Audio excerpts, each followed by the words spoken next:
दुश्मन को हमेशा रिस्पेक्ट देना चाहिए। इसका मतलब नहीं कि इतना रिस्पेक्ट दो कि उससे डर जाओ। 62 में यही हुआ था कि हमने कमज़ोर समझा था या हमने ज़्यादा समझा। जनरल नानकशॉ जब ईस्टर्न आर्मी में गए, उनका एक बड़ा फेमस कोट है, मेरे हुक्म के बगैर कोई विड्रॉल नहीं होगा और ऐसे हुक्म कभी नहीं आएगा। ज़्यादा टफ नेगोशिएट करना आपने जब देखा किसे पाया? पाकिस्तानी ज़्यादा मुश्किल है कि चीनी ज़्यादा मुश्किल है डील करने के लिए? थोड़ा सा तो वो फ़र्क आया है पाकिस्तान आर्मी में, खास करके जनरल ज़ियाउल हक जब प्रेसिडेंट बने कू करने के बाद, तो इस्लामाइजेशन ऑफ पाकिस्तानी आर्मी, क्योंकि वो अपने लोगों के सामने वो ड्रिंक नहीं कर सकते, तो वो चोरी छुप के हमारे पास यहाँ आते हैं और पाकिस्तान में करके फिर वापस अपने यहाँ, क्योंकि वहाँ करेंगे तो वो रिपोर्ट चली जाएगी। तो मैंने वो फ़ोटो डाली, मुझे तो कभी ऐसे लगा भी नहीं कि इतना वो वायरल हो जाएगा। पता नहीं 10 लाख व्यूज़ या ऐसे कुछ हो गए थे। तो अभी भी मैं जब बालकनी में जाके वो देखता हूँ, मैं सोचता हूँ कि मुझे और थोड़ा सा सावध रहना चाहिए, मैं क्या कहाँ ट्वीट करूं या फ़ोटो डालूं। ज़मीन पर हमारे सिपाही हैं, उन्हें नुकसान उठाना पड़ता हो? कुछ हद तक श्रीलंका में वैसे ही हुआ। ओवरनाइट दोस्त दुश्मन बने और हमारे ऊपर फायरिंग करने लगे, तो हम उसके लिए इतने तैयार नहीं थे। आपको लगता है चीन के साथ हम कभी सेटल कर पाएंगे? ऐसे कोई चीज़ नहीं है जो कि सेटल नहीं हो सकती। वो चाहते हैं। जो हुआ गलवान में, उसके बाद जो हमने जवाबी कार्रवाई की, जो हमने डिप्लॉयमेंट की लगातार, ना सिर्फ गलवान के बाद लेकिन पहले भी जो हम इंफ्रास्ट्रक्चर डेवलपमेंट कर रहे थे, उससे उनको भी महसूस हुआ होगा कि एक मिलिट्री सोल्यूशन जो है वो अभी नहीं हो सकता। और हम जब एक ही अखबार में एक नागरिक के तौर पर दोनों खबरें पढ़ते हैं, इधर हमें पता चल रहा है कि मुलाकात हो रही है, उधर हमें पता चल रही है कि मुक्का और लातें हो रही हैं, तो एक नागरिक के तौर पर हमें समझ नहीं आता है कि इनमें से क्या है जो नहीं होना चाहिए या हो सकता है क्या होना चाहिए। अग्निवीर स्कीम को लेकर हर कोई कहता है, जब हमने कहा अपने यहाँ भी कि आप आ रहे हैं, तो भाई उनसे अग्निवीर पर जरूर पूछो। ये बहुत जिज्ञासा है लोगों के मन में कि स्कीम के पता भी नहीं है अभी तो कि ये एक सक्सेसफुल स्कीम होगी, पता नहीं फेल हो जाएगी। आपके मन में से लेके क्या आशंकाएं हैं?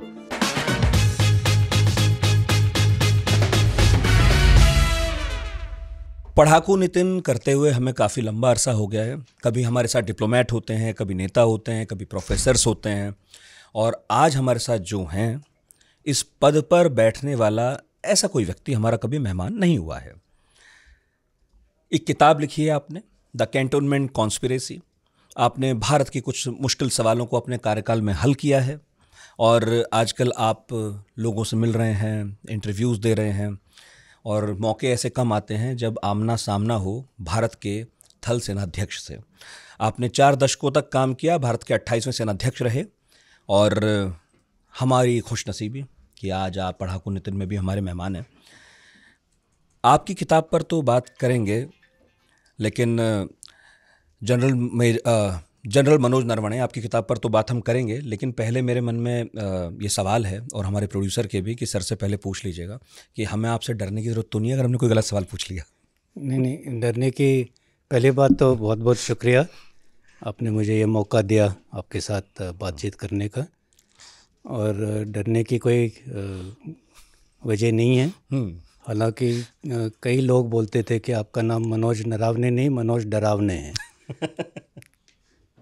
अच्छा, मनोज डरावने, ऐसी कोई छवि बनी आपकी किसी खास वजह से? नहीं, ऐसे तो नहीं, लेकिन ऐसे आपको मालूम है फौज में तो एक दूसरे की टांग खींचते रहते हैं, और उसी सिलसिले में ऐसे किसी ने बोल दिया होगा कभी।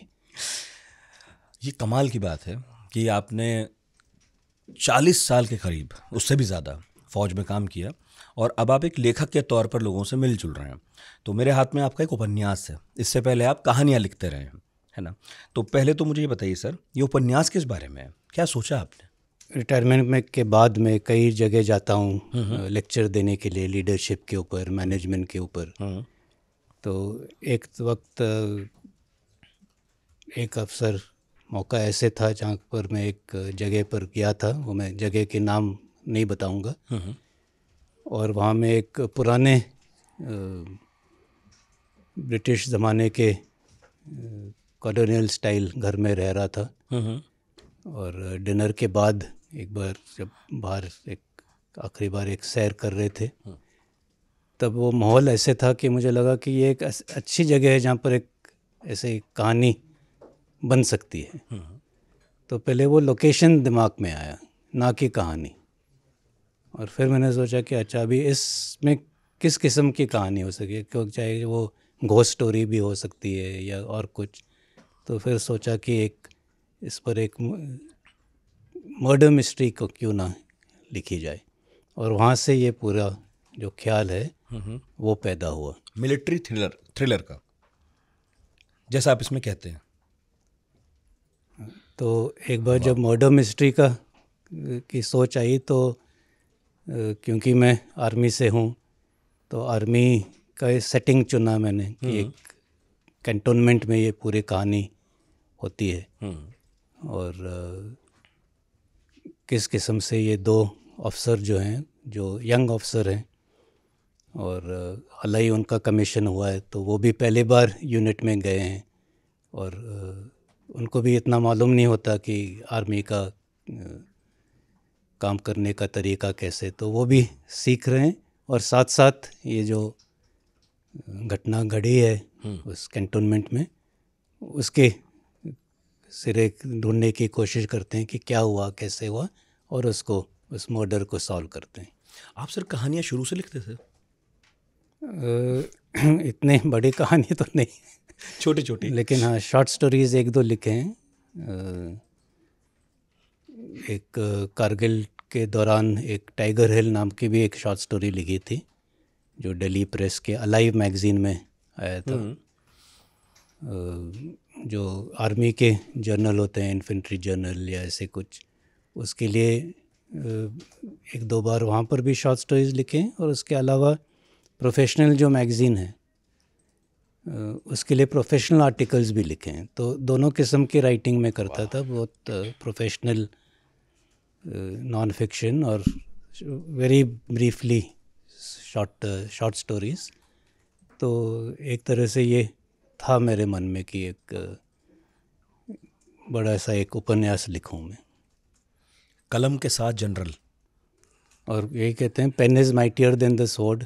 तो अभी स्वॉर्ड का तो बहुत इस्तेमाल कर लिया, तो अभी पेन की बारी है।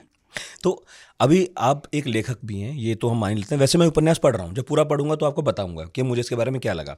मैं चाहूँगा कि लोग भी पढ़ें। पर ये बताइए कि आमतौर पर जब हम इतनी लंबी सर्विस के बाद रिटायर होते हैं तो अपने एक्सपीरियंसेस शेयर करते हैं, तो आप लोगों को बता रहे हैं कि आपने उस दौरान क्या क्या देखा, क्या क्या चुनौतियाँ थीं आपके सामने, क्योंकि 42 साल मेरा ख्याल है, मैं सही बोल रहा हूँ, 42 साल हाँ, सेवा के। 40 साल तकरीबन। हाँ, तो उस पर कभी कुछ लिख रहे हैं? जैसे मैंने कहा कि मैं कई जगह जाता हूँ लेक्चर देने के लिए, मैनेजमेंट और लीडरशिप के ऊपर।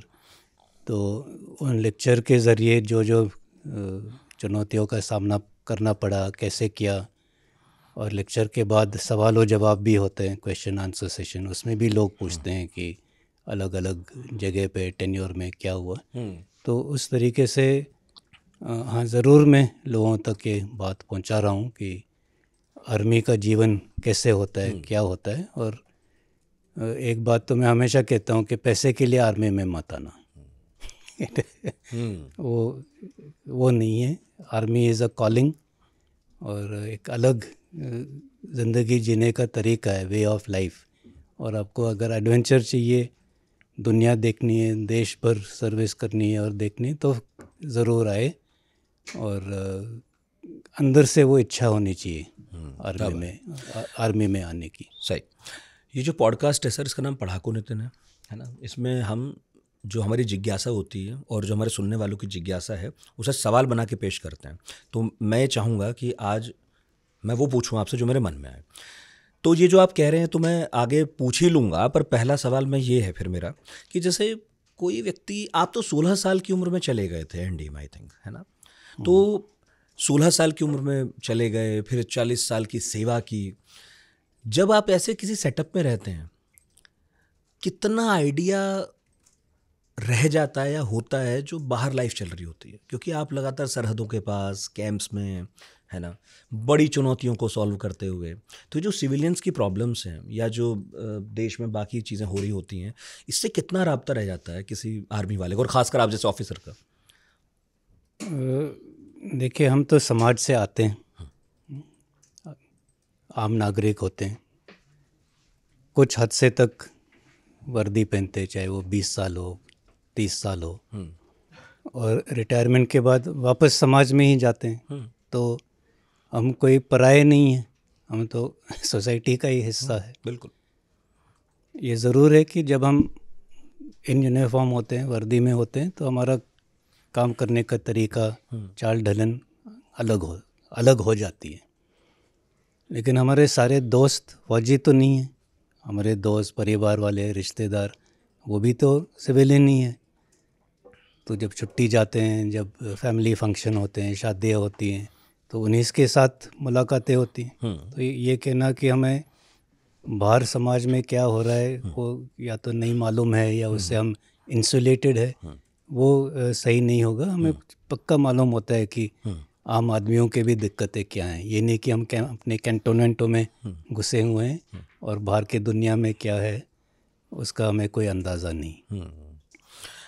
थोड़ी मुश्किल नहीं होती सिविलियन, मतलब जैसे मेरे पापा थे एयरफोर्स में थे, इतने साल वहीं सर्व करते रहे, लेकिन जब आप वर्दी छोड़ते हो और आप एक नॉर्मल लाइफ में जाते हो तो आपकी पूरे जीने का, सोचने का तरीका वो होता है जो आपने इतने दिनों तक सीखा है। आपको कभी महसूस हुआ कुछ लौटने के बाद? आप टाइम से पहुंच जाते होंगे, लोग लेट। हाँ, ज़रूर। एक तो वो बात है कि वक्त की अहमियत और उसके पाबंदी करना एक सेकंड नेचर हो जाता है। और वो इसलिए कि एक एक मिनट का और 10-10 सेकंड का भी की वजह से पहले या लेट, ये भी नहीं कि पहले जाने से अच्छा है, पहले जाना भी कई बार सही नहीं होता। उसका भी एक मैसेजिंग है। तो उसकी कितनी अहमियत है टाइम पर काम करना, कि उसके जानी नुकसान हो सकता है। तो इसलिए हमें वो एक भावना पैदा होती है हमेशा कि सही तरीके से और सही टाइम पर वो काम होना चाहिए, ताकि हमारे वजह से, हमारे इंडिविजुअली या हमारे जिस टुकड़ी का हम हिस्सा है उसके वजह से पूरे ऑर्गेनाइजेशन का जो है नुकसान ना हो। आपके पिताजी एयरफोर्स में थे, आप आर्मी में, और हम सुन रहे थे कि वो आर्मी में रहना चाहते थे, आप एयरफोर्स में। अब कभी कुछ इस तरह का रिग्रेट होता है कि एयरफोर्स भी देखी होती? रिग्रेट तो नहीं कहूँगा, लेकिन अगर मैं एयरफोर्स में नहीं गया वो इसलिए कि मेरी आईसाइट जो है वो कमज़ोर थी। स्कूल में चश्मा लग गया था, और जो शर्त है एयरफोर्स में भर्ती होने के लिए वो 6/6 आईसाइट की ज़रूरत है, तो वो नहीं थी, तो अपने आप आर्मी में ही जाना पड़ा। लेकिन मेरा फर्स्ट चॉइस, अगर सब कुछ ठीक होता तो वो ज़रूर एयरफोर्स होता। तो आप सर 16 साल की उम्र में एकदम टाइट शेड्यूल के साथ रह रहे हैं, है ना, और जब आप, एक बार मैं देख रहा था इंटरव्यू में कह भी रहे थे कि हम सब किताबों में पढ़ते थे कि भाई सरहद कैसी होती है, वहाँ क्या होता है क्या नहीं, फिर आपने पहली बार देखा, जब आपकी पोस्टिंग हुई, पहली बार आप गए, क्या चल रहा था मन में? ट्रेनिंग के दौरान तो हमेशा यही बोलते हैं कि सावध रहो, दुश्मन, अब जब ट्रेनिंग ख़त्म करोगे, पहले बार यूनिटों में जाओगे तो आप बॉर्डर एरिया में जाओगे, वहाँ दुश्मन है, वहाँ बार्ड वायर है, वहाँ माइन लगी हुई हैं, तो वो सारे थ्योरी होती है। लेकिन कमीशन होने के बाद जब हम पहली बार जाते हैं तो ज़रूर एक उत्सुकता भी होती है और एक सेंस ऑफ डेंजर, एडवेंचर, जो मैं पहले भी कह रहा था कि एक सेंस ऑफ एडवेंचर हो तो फौज में आना चाहिए।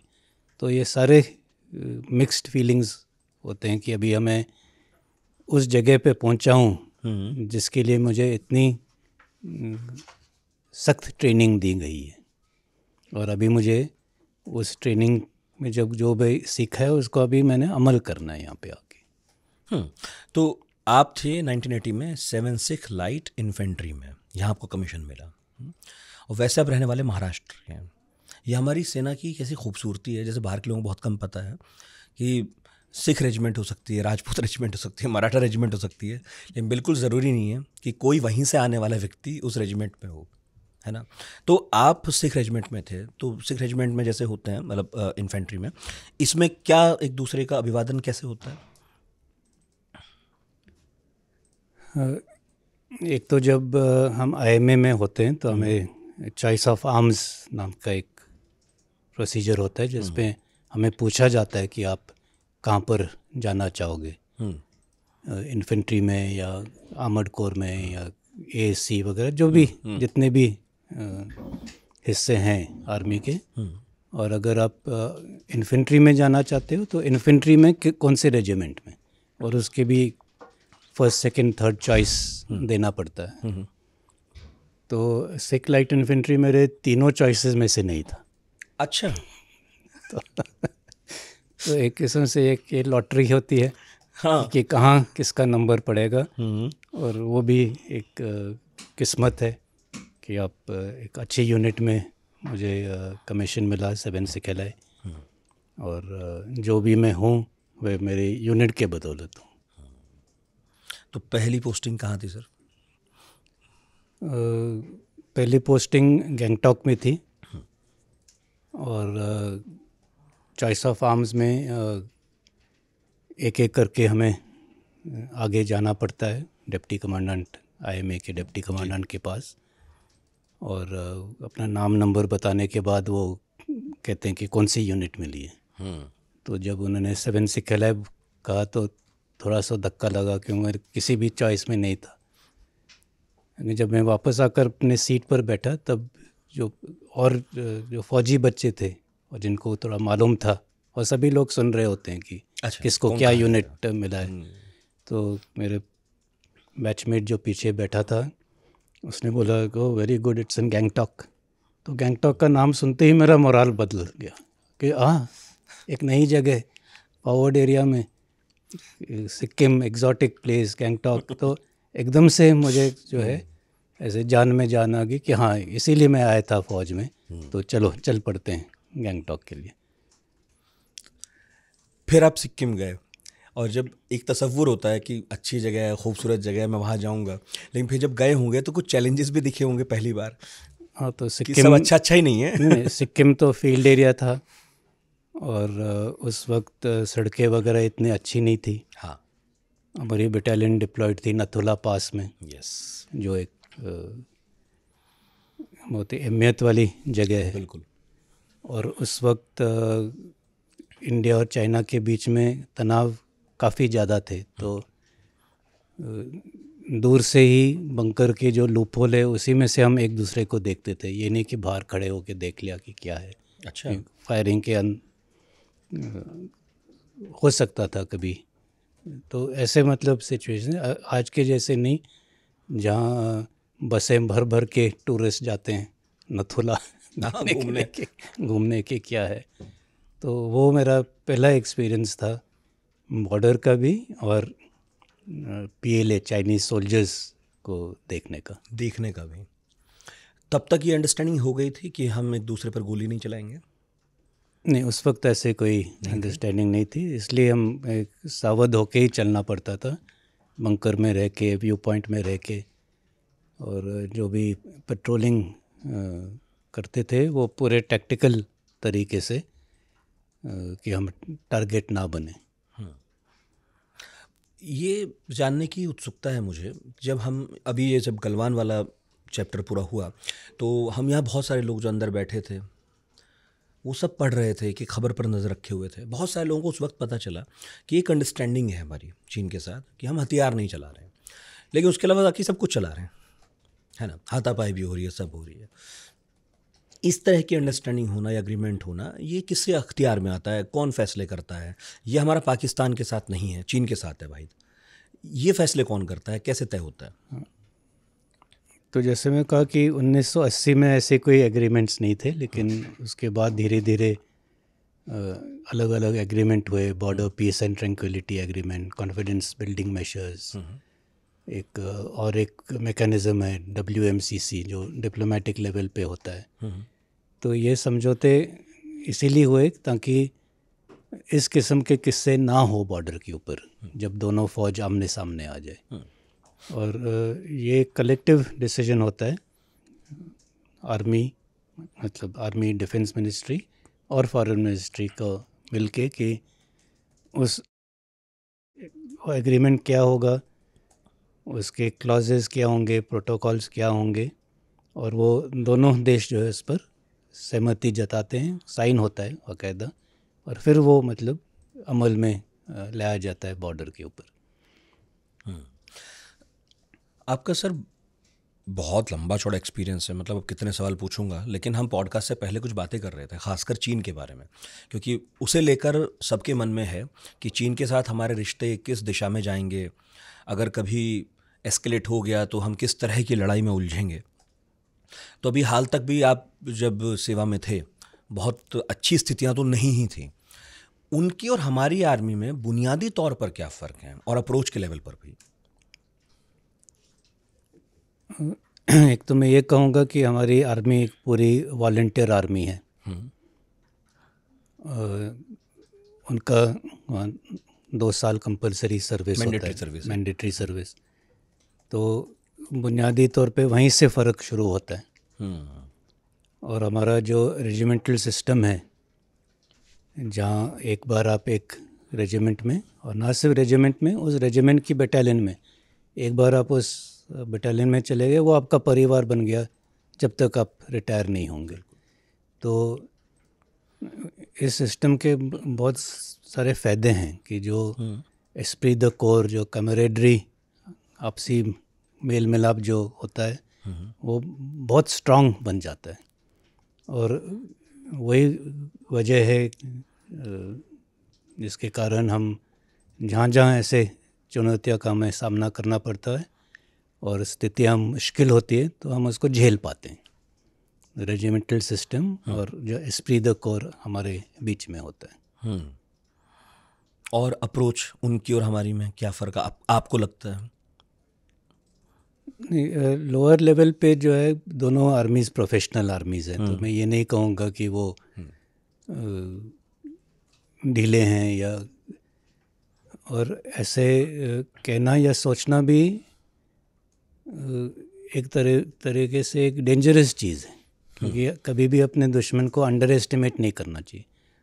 उसको भी उतनी काबिलियत देनी चाहिए जो कि आप समझते हो आप में है। नहीं तो फिर स्ट्रेटजी बना नहीं पाओगे आप। नहीं, स्ट्रेटजी ना सिर्फ की स्ट्रेटजी ना बना पाएंगे, आप ही सरप्राइज हो जाओगे जब अगर ऐसे माना कि वो ऐसे कर ही नहीं सकता। तो अगर समझते हैं कि वो कमज़ोर है या उसके जवान कमज़ोर है, तो फिर जैसे मैंने कहा कि वो उससे हमारा ही नुकसान हो सकता है, क्योंकि हमारी प्लानिंग में, हमारी सोच विचार में, हमारी तजवीज़ में थोड़ी कमी रह सकती है। तो दुश्मन को हमेशा रिस्पेक्ट देना चाहिए, लेकिन इसका मतलब नहीं कि इतना रिस्पेक्ट दो कि उससे डर जाओ। वो उसको बराबर उसी स्तर पर रखना है। 62 जो आपके सामने बार बार सवाल आता भी होगा, 62 में यही हुआ था क्या? हमने कमज़ोर समझा था या हमने ज़्यादा समझा था? एक कमज़ोर तो नहीं समझा था, लेकिन दोनों देश न्यूली फॉर्म्ड कंट्रीज़ थे। हमें तो इंडिपेंडेंस मिला, उनका कम्युनिस्ट रेजीम 47 और उनका 49। हाँ, 49। हमारी भी आर्मी काफ़ी एक्सपीरियंस्ड आर्मी थी। पूरे सेकेंड वर्ल्ड वॉर तो कहने के लिए ब्रिटिशर्स ने जीती, लेकिन लड़ तो हम ही रहे थे, चाहे नॉर्थ अफ्रीका हो, यूरोप हो, बर्मा हो। तो हमारी भी आर्मी एक्सपीरियंस्ड आर्मी थी। उनकी भी आर्मी उस तरीके से एक्सपीरियंस थी, क्योंकि जो सिविल वॉर से गुजरे थे, तो उनके भी लगातार लड़ाई में थे, उनकी भी, तो उनकी भी उतनी एक्सपीरियंस थे। तो 62 में जो बैटल्स हुए हैं वो एक तरफा नहीं थे। ये हमने भी, चाहे वो चुशूल में हो, चाहे वो जसवंतगढ़ में हो, हमने भी उतना ही मुकाबले दिए, उनको भी काफ़ी नुकसान पहुंचा। जो गलतियां हुई वो बहुत हायर लेवल पे हुई, ओके, पॉलिटिको मिलिट्री लेवल पे। ऑपरेशनल टैक्टिकल लेवल पे कोई कमी नहीं थी। जहाँ लोगों को बताया गया कि आप डट के लड़ो, वहाँ डट के लड़ें, लास्ट मैन राउंड तक लड़ें और मोर्चा नहीं छोड़ा।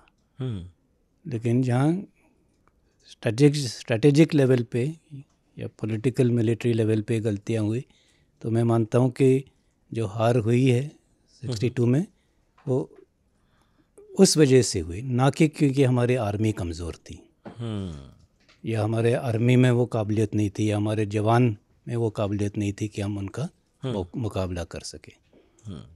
लेकिन वो सारा अभी बदली हो गया है। और जनरल मैनेकशॉ जब ईस्टर्न आर्मी में गए, उनका एक बड़ा फेमस कोट है कि मेरे हुक्म के बगैर कोई विड्रॉल नहीं होगा और ऐसे हुक्म कभी नहीं आएगा। तो वो एक माइंडसेट बदली हुआ। तो एक्चुअली ईस्टर्न सेक्टर में उस वक्त जितने भी हमें नुकसान पहुंचा है वो तब पहुंचा जब विड्रॉल के हुक्म दे दिए गए, और जब हमने बने बनाए डिफेंसेस और मोर्चों को छोड़ के हम ओपन में थे, तब हमारे ऊपर ज़्यादा नुकसान हुआ। अगर हम उस वक्त भी उधर ही लड़ते और इस किस्म के अगर ऑर्डर नहीं आते तो कहानी और कुछ हो सकती थी। पर सर इस तरह, मतलब आप अब अभी बात कर रहे थे और हम भी बात कर रहे थे कि हम एक डेमोक्रेटिक सेटअप में हैं, है ना। तो जो सरकार में लोग होते हैं उनके गठबंधन के भी साथी होते हैं, उनकी अपनी सोच समझ भी होती है। फिर वो ये भी देखते हैं कि कितना प्रेशर है बाहर, उन्हें वर्ल्ड पॉलिटिक्स में भी डील करना होता है। और आर्मी जो है उसके अपने हिसाब किताब है, अपनी प्राथमिकताएं हैं। तो ये केवल मतलब 62 में ही नहीं, बल्कि मेरा ख्याल है उसके बाद भी तो होता ही रहा होगा, जब कभी हमारी आर्मी की लीडरशिप, पॉलिटिकल लीडरशिप या उनके एजेंडे से सहमत नहीं भी होती होगी। देखिए और जब मैं आर्मी कहता हूँ मतलब armed forces, army, navy, air force, वो सारे मिला के डिफेंस मिनिस्ट्री है मोदी। तो ये समझना होगा कि आर्म्ड फोर्सेस पार्लियामेंट को आंसरेबल है। और पार्लियामेंट क्या है, जो उस वक्त जो गवर्नमेंट सत्ता में है, बिल्कुल, तो उस गवर्नमेंट की बात हमने माननी है। तो जिस तरीके से आर्मी चीफ के सभी के नीचे जितने भी लोग हैं वो आर्मी चीफ का उनको बात माननी पड़ती है। तो आर्मी चीफ को रक्षा मंत्री की बात माननी है, वो आर्मी चीफ के इमीडिएट सुपीरियर हुए। और जब कभी कोई ऐसे कोई समस्या सामने आती है, जैसे चीन के साथ हुआ, तब ज़रूर विचार विमर्श होते हैं, सभी की राय मांगी जाती है और उसके बाद ही कोई फ़ैसला लिया जाता है। ये नहीं कि फ़ैसला इन आइसोलेशन है कि आज ऐसे कर दो। तो राय मांगने के बाद और cabinet committee on security, CCS से सारी चीज़ें जब डिस्कस करती है, तो CCS में बाकी मिनिस्टर भी शामिल होते हैं, फॉरेन मिनिस्टर, होम मिनिस्टर। तो उनको पूरे देश के बारे में भी मालूम होता है कि क्या स्थिति है। और एक मतलब कॉम्प्रिहेंसिव रिव्यू के बाद ही जो भी फैसला है वो लिया जाता है या दिया जाता है। और फिर हमारा काम है उस फैसले को इम्प्लीमेंट करना विदाउट हेजिटेशन, क्योंकि ऑर्डर इज़ ऑर्डर। हाँ, लेकिन जब डिस्कशन का वक्त है उस वक्त ज़रूर हम अपनी राय देते हैं कि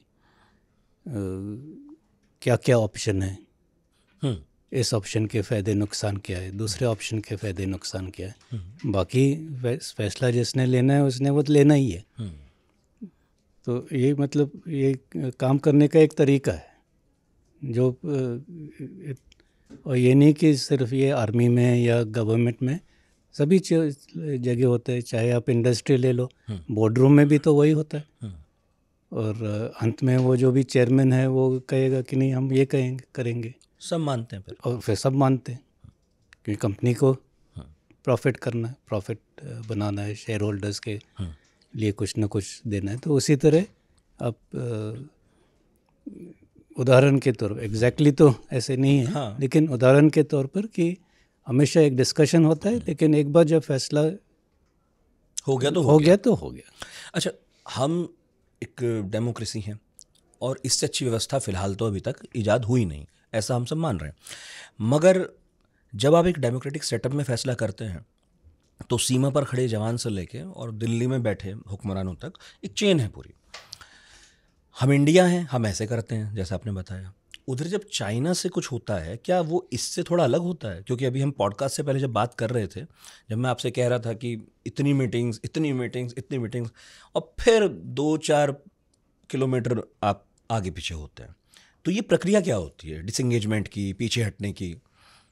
मैं ये समझूंगा कि हमारे दो अलग सिस्टम हैं, एक डेमोक्रेसी है, एक थोड़ा ऑटोक्रेटिक सिस्टम है, कम्युनिस्ट सिस्टम है। बिल्कुल। तो क्योंकि हम एक डेमोक्रेटिक सेटअप है, हम हर स्तर पर कुछ डेलीगेट करते हैं और उस डेलीगेटेड पावर्स के भीतर जो भी हमें थोड़ा लीवे होता है वो हम कर सकते हैं। इसी तरह नीचे लेवल तक भी जो जवान सरहद पर है उसको बार बार अपने पीछे देखने की ज़रूरत नहीं है कि मेरे सामने अगर ये समस्या खड़ी हुई तो मैंने क्या करना है। ये हमारे उसके ऊपर उतना भरोसा होता है कि हमने उसको इतनी अच्छी ट्रेनिंग दी है कि उसके कमांडर जो है, यूनिट के कमांडिंग ऑफिसर, जो उसके कंपनी कमांडर, मेजर्स, कैप्टन, सभी में इतनी सोच समझ है कि उस मौके पर क्या करना है। और अगर उनको लगता है कि ये उनके काबिलियत के बाहर है तो वो ज़रूर लेवल रेस करेंगे कि नहीं, मैं सोचता हूँ कि जितना मैं अपने लेवल पर कर पा रहा था मैंने कर दिया है और अब आपको मतलब जिम्मेदारी ले लेनी चाहिए इसकी। इतनी डेलीगेशन एक दूसरे सिस्टम में शायद ना हो, क्योंकि वो बहुत सेंट्रलाइज्ड कमांड और कंट्रोल होता है। हमारा थोड़ा डिसेंट्रलाइज्ड है, वहाँ ज़्यादातर सेंट्रलाइज्ड है। इसीलिए बाहर से देखने के लिए हमें लगता है कि वो थोड़ा रिजिड हैं। तो रिजिडनेस जो है वो सिस्टम के वजह से, अच्छा, चाइनीज सिस्टम की वजह से वो रिजिडनेस है और बातचीत होते हुए दिखाई देती है फिर आपस में। और वो कहाँ, वो थोड़े से दिखाई देती है। चाइनीज सिस्टम में एक और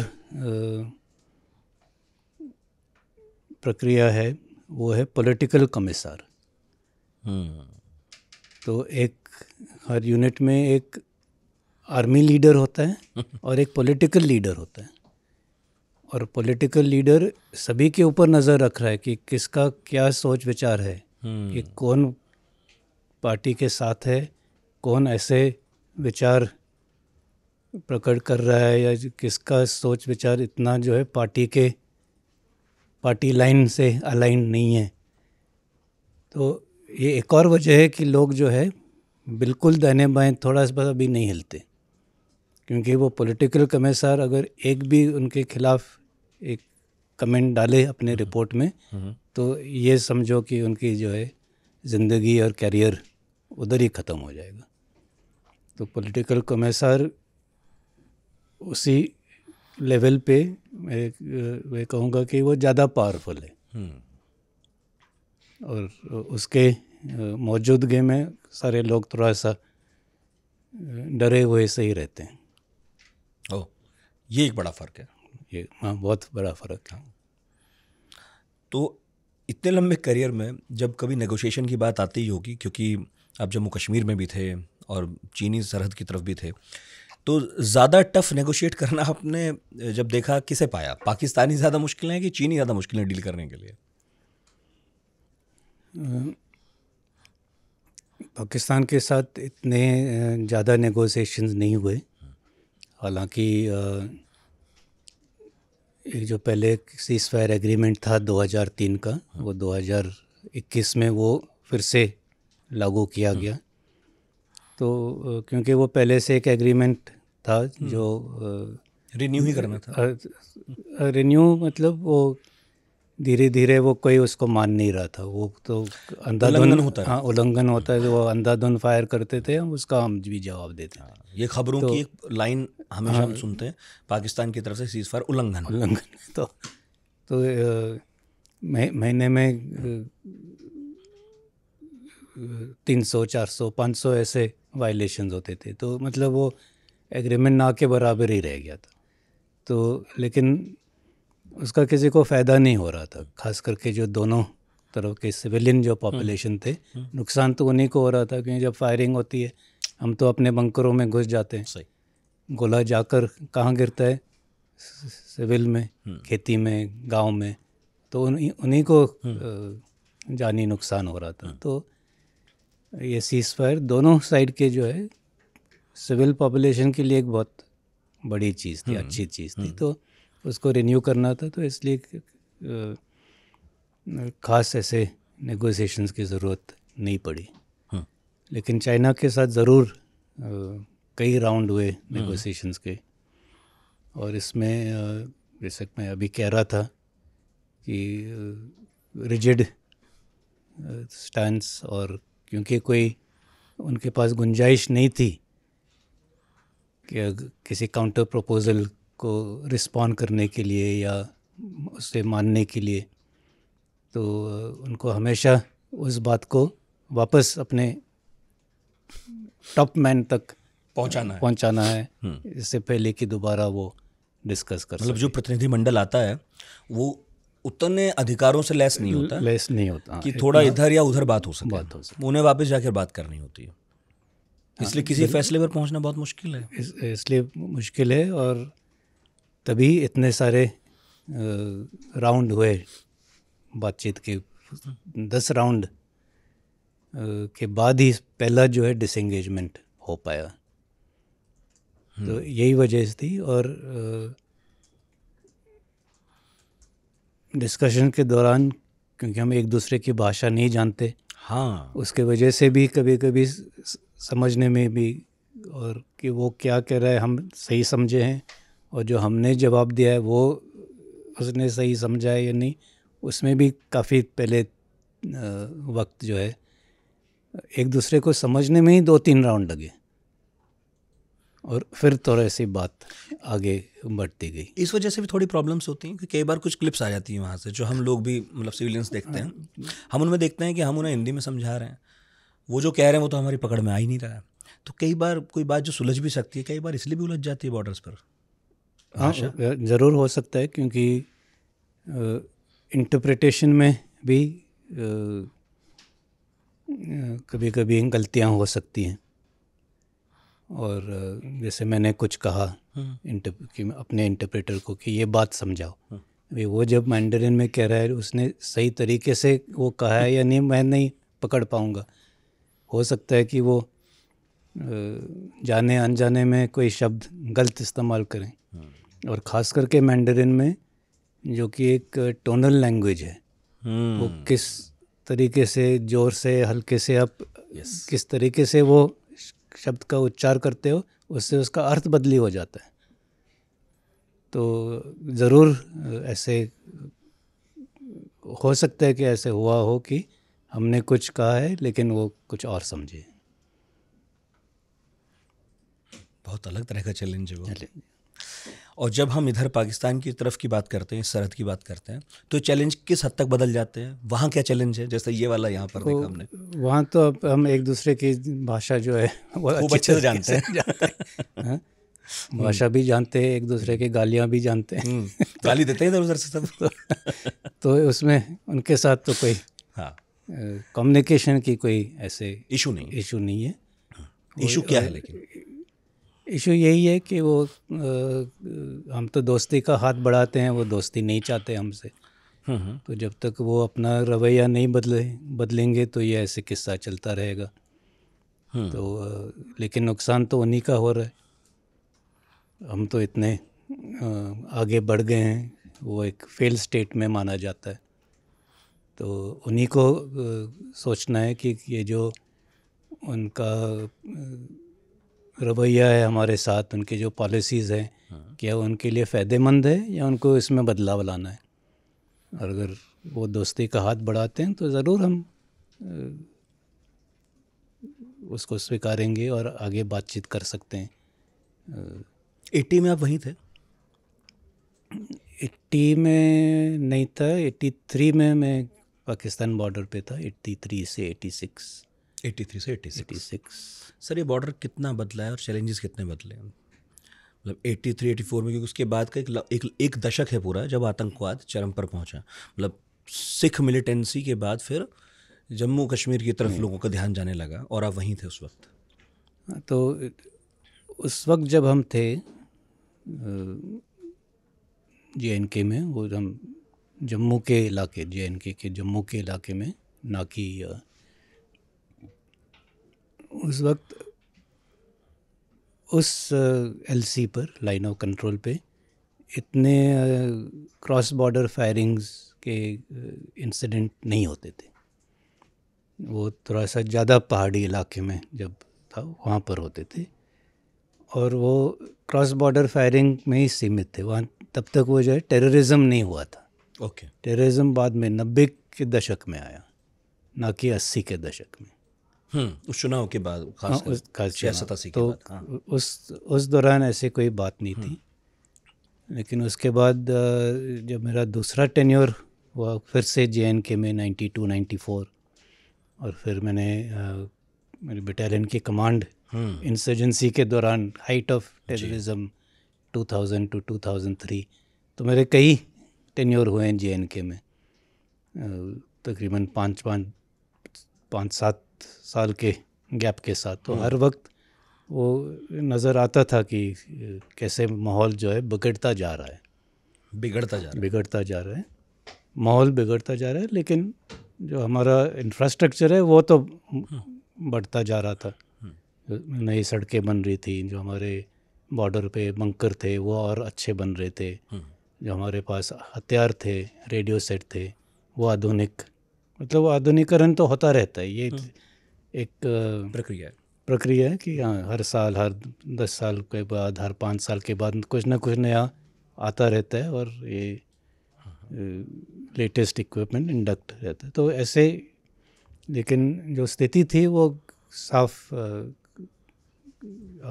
मतलब महसूस होता था कि हाँ, माहौल ठीक नहीं है और टेररिज्म जो है कैसे बढ़ रहा है।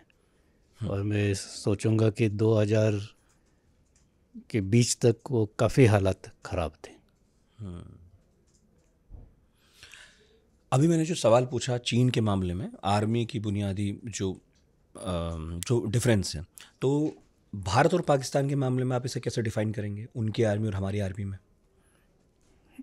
एक बार मैं फिर यही कहूँगा कि जो लोअर लेवल है, और लोअर लेवल मतलब बटालियन तक जो COs और जो जवान हैं, वो भी उतने ही प्रोफेशनल हैं जितने कि हम हैं। लेकिन उनके देश में फिर आर्मी देश चलाती है।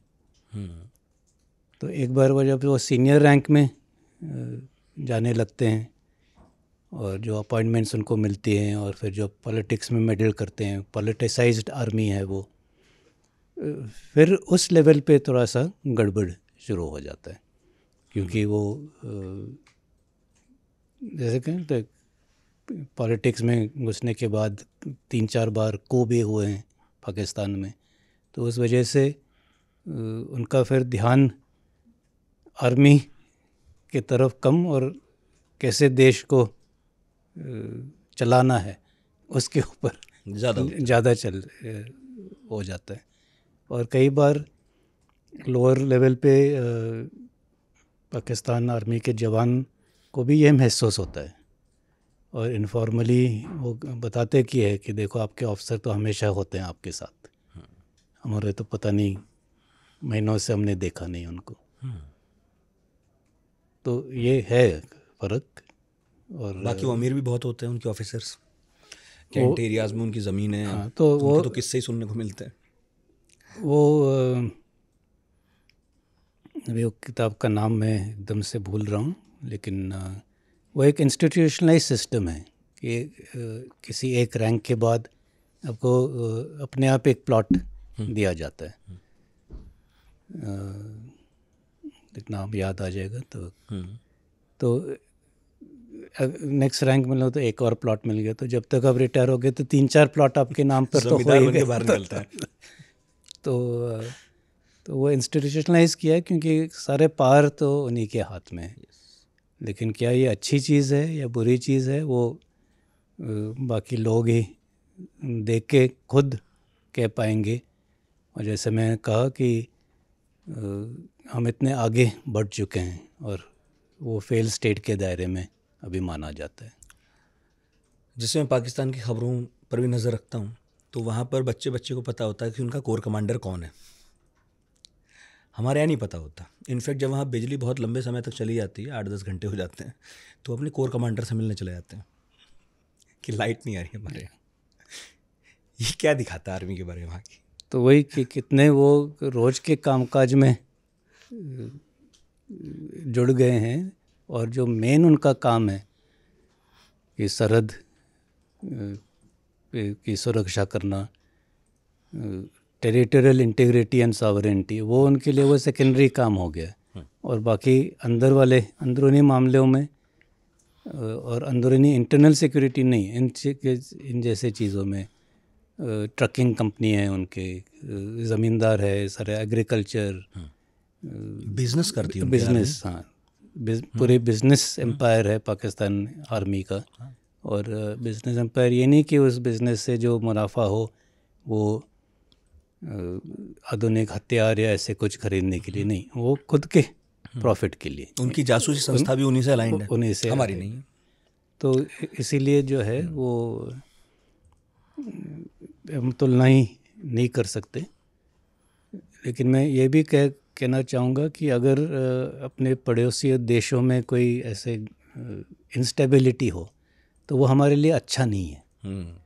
तो और उससे हमें कोई ऐसे खुशी नहीं होनी चाहिए, क्योंकि वो इंस्टेबिलिटी उसकी कॉस्ट हमें फाइनली और वो बॉर्डर्स पर स्पिल ओवर होती है। वो जो ट्रांसनेशनल क्राइम्स, ट्रांसनेशनल थ्रेट्स, चाहे वो स्मगलिंग हो, रेफ्यूजीज़ हो, ड्रग्स का हो, वो सारा फिर बढ़ जाता है और उसका असर फिर हमारी जनता पर आता है। सही। तो स्टेबल और प्रॉस्परस नेबर्स हमारे लिए भी अच्छा है। अभी जब हम चाइनीज़ आर्मी की बात कर रहे थे, आप बता रहे थे वहाँ एक ऐसा पद है, पॉलिटिकल कमिश्नर आप कह रहे थे, है ना, जो इस बात का ध्यान रखता है कि वैचारिक रूप से कहीं ये चीन के उस पॉलिटिकल अधिष्ठान से इधर उधर ना हो जाए ज़्यादा। चूँकि पाकिस्तान एक मज़हब के आधार पर बना देश है, तो क्या वहाँ भी आपने कभी ऐसा महसूस किया, या आपके तो ऑब्जर्वेशन का फील्ड ही है वो पूरा, सब कुछ आप देखती होंगे, कि वहाँ आर्मी में भी मज़हब को लेकर थोड़ा बहुत कोई रुझान है जिस तरह चीन में विचार को लेकर है? थोड़ा सा तो वो फ़र्क आया है पाकिस्तान आर्मी में, खास करके जनरल ज़िया-उल हक जब प्रेसिडेंट बने कू करने के बाद, तो इस्लामाइजेशन ऑफ पाकिस्तानी आर्मी, तो उन्होंने वो काफ़ी कायदे कानून लाए जिससे कि वो आर्मी के जवान जो रैंक एंड फाइल है ज़्यादा जोर दिया गया मज़हब के ऊपर। लेकिन प्राइवेटली वो कुछ और हैं और पब्लिकली कुछ और। और ये बात जो है वो हमें साफ नज़र आती है जब हम इनके साथ इंटरनेशनल पीस कीपिंग फोर्सेस में या वहाँ जब काम करते हैं। हाँ। तो वहाँ साफ साफ पता चलता है कि कौन एक्चुअली उस इंडोक्ट्रिनेटेड है और कौन नहीं। और कई बार क्योंकि वो अपने लोगों के सामने वो ड्रिंक नहीं कर सकते, तो वो चोरी छुप के हमारे पास यहाँ आते हैं और पाकिस्तान में करके फिर वापस अपने यहाँ, क्योंकि वहाँ करेंगे तो वो रिपोर्ट चली जाएगी, तो हमें फिर पता चल जाता है कि कितना है। तो ये वहाँ थल सेनाध्यक्ष बनने के लिए भी ज़रूरी है कि थोड़ा सा अच्छे मजहबी इंसान भी हो, है ना, सब वो लेकिन फॉलो ये एटलीस्ट हाँ, सार्वजनिक रूप से फॉलो लेकिन करें। ये डबल स्टैंडर्ड ज़रूर है। अच्छा, जब आप विदेश में मिलते होंगे, है ना, चाइनीज़ से मिलते होंगे, भी पाकिस्तानियों से ज़्यादा मिलते होंगे, कभी जैसे मुलाकातें होती हैं, कोई किस्सा याद आ रहा है, कोई बात ऐसी याद आती है जब आपको मिलकर भी कुछ अनोखा, अजीब या हास्यास्पद लगा हो? क्योंकि यहाँ बैठ के तो उन्हें ऐसे ही देखते हैं, वो दुश्मन है हमारे। हाँ, तो जब हम विदेशी देशों में होते हैं, पीस कीपिंग फोर्स में डिफेंस अटैचे था म्यांमार में, वहाँ जी। पाकिस्तान डिफेंस अटैचे भी थे, तो वहाँ हम सबसे अच्छे दोस्त होते हैं। सब कॉन्टिनेंट, पाकिस्तान, इंडिया, बांग्लादेश, श्रीलंका, क्योंकि हमारा वो साउथ एशियन जो तौर तरीका है, थोड़ा खाने पीने का भी समानता है, तो इसलिए वहाँ पर हम बहुत अच्छे मिलजुल कर रहते हैं। जब हम वापस अपने अपने देश में चले जाते हैं, फिर वो दुश्मनी की भावना जो है वो खड़ी हो जाती है। और जो मेरे साथ म्यांमार में जो पाकिस्तानी डीए था, उसको मेरे से ज़्यादा हिंदी गाने आते थे। और जब कभी कोई ऐसे डीए की पार्टी होती थी, वो हिंदी गाने गाता था और मुझे शर्मिंदा करता था कि मुझे ये नहीं आ रहा। तो इतना मतलब हम एक दूसरे के जैसे ही हैं।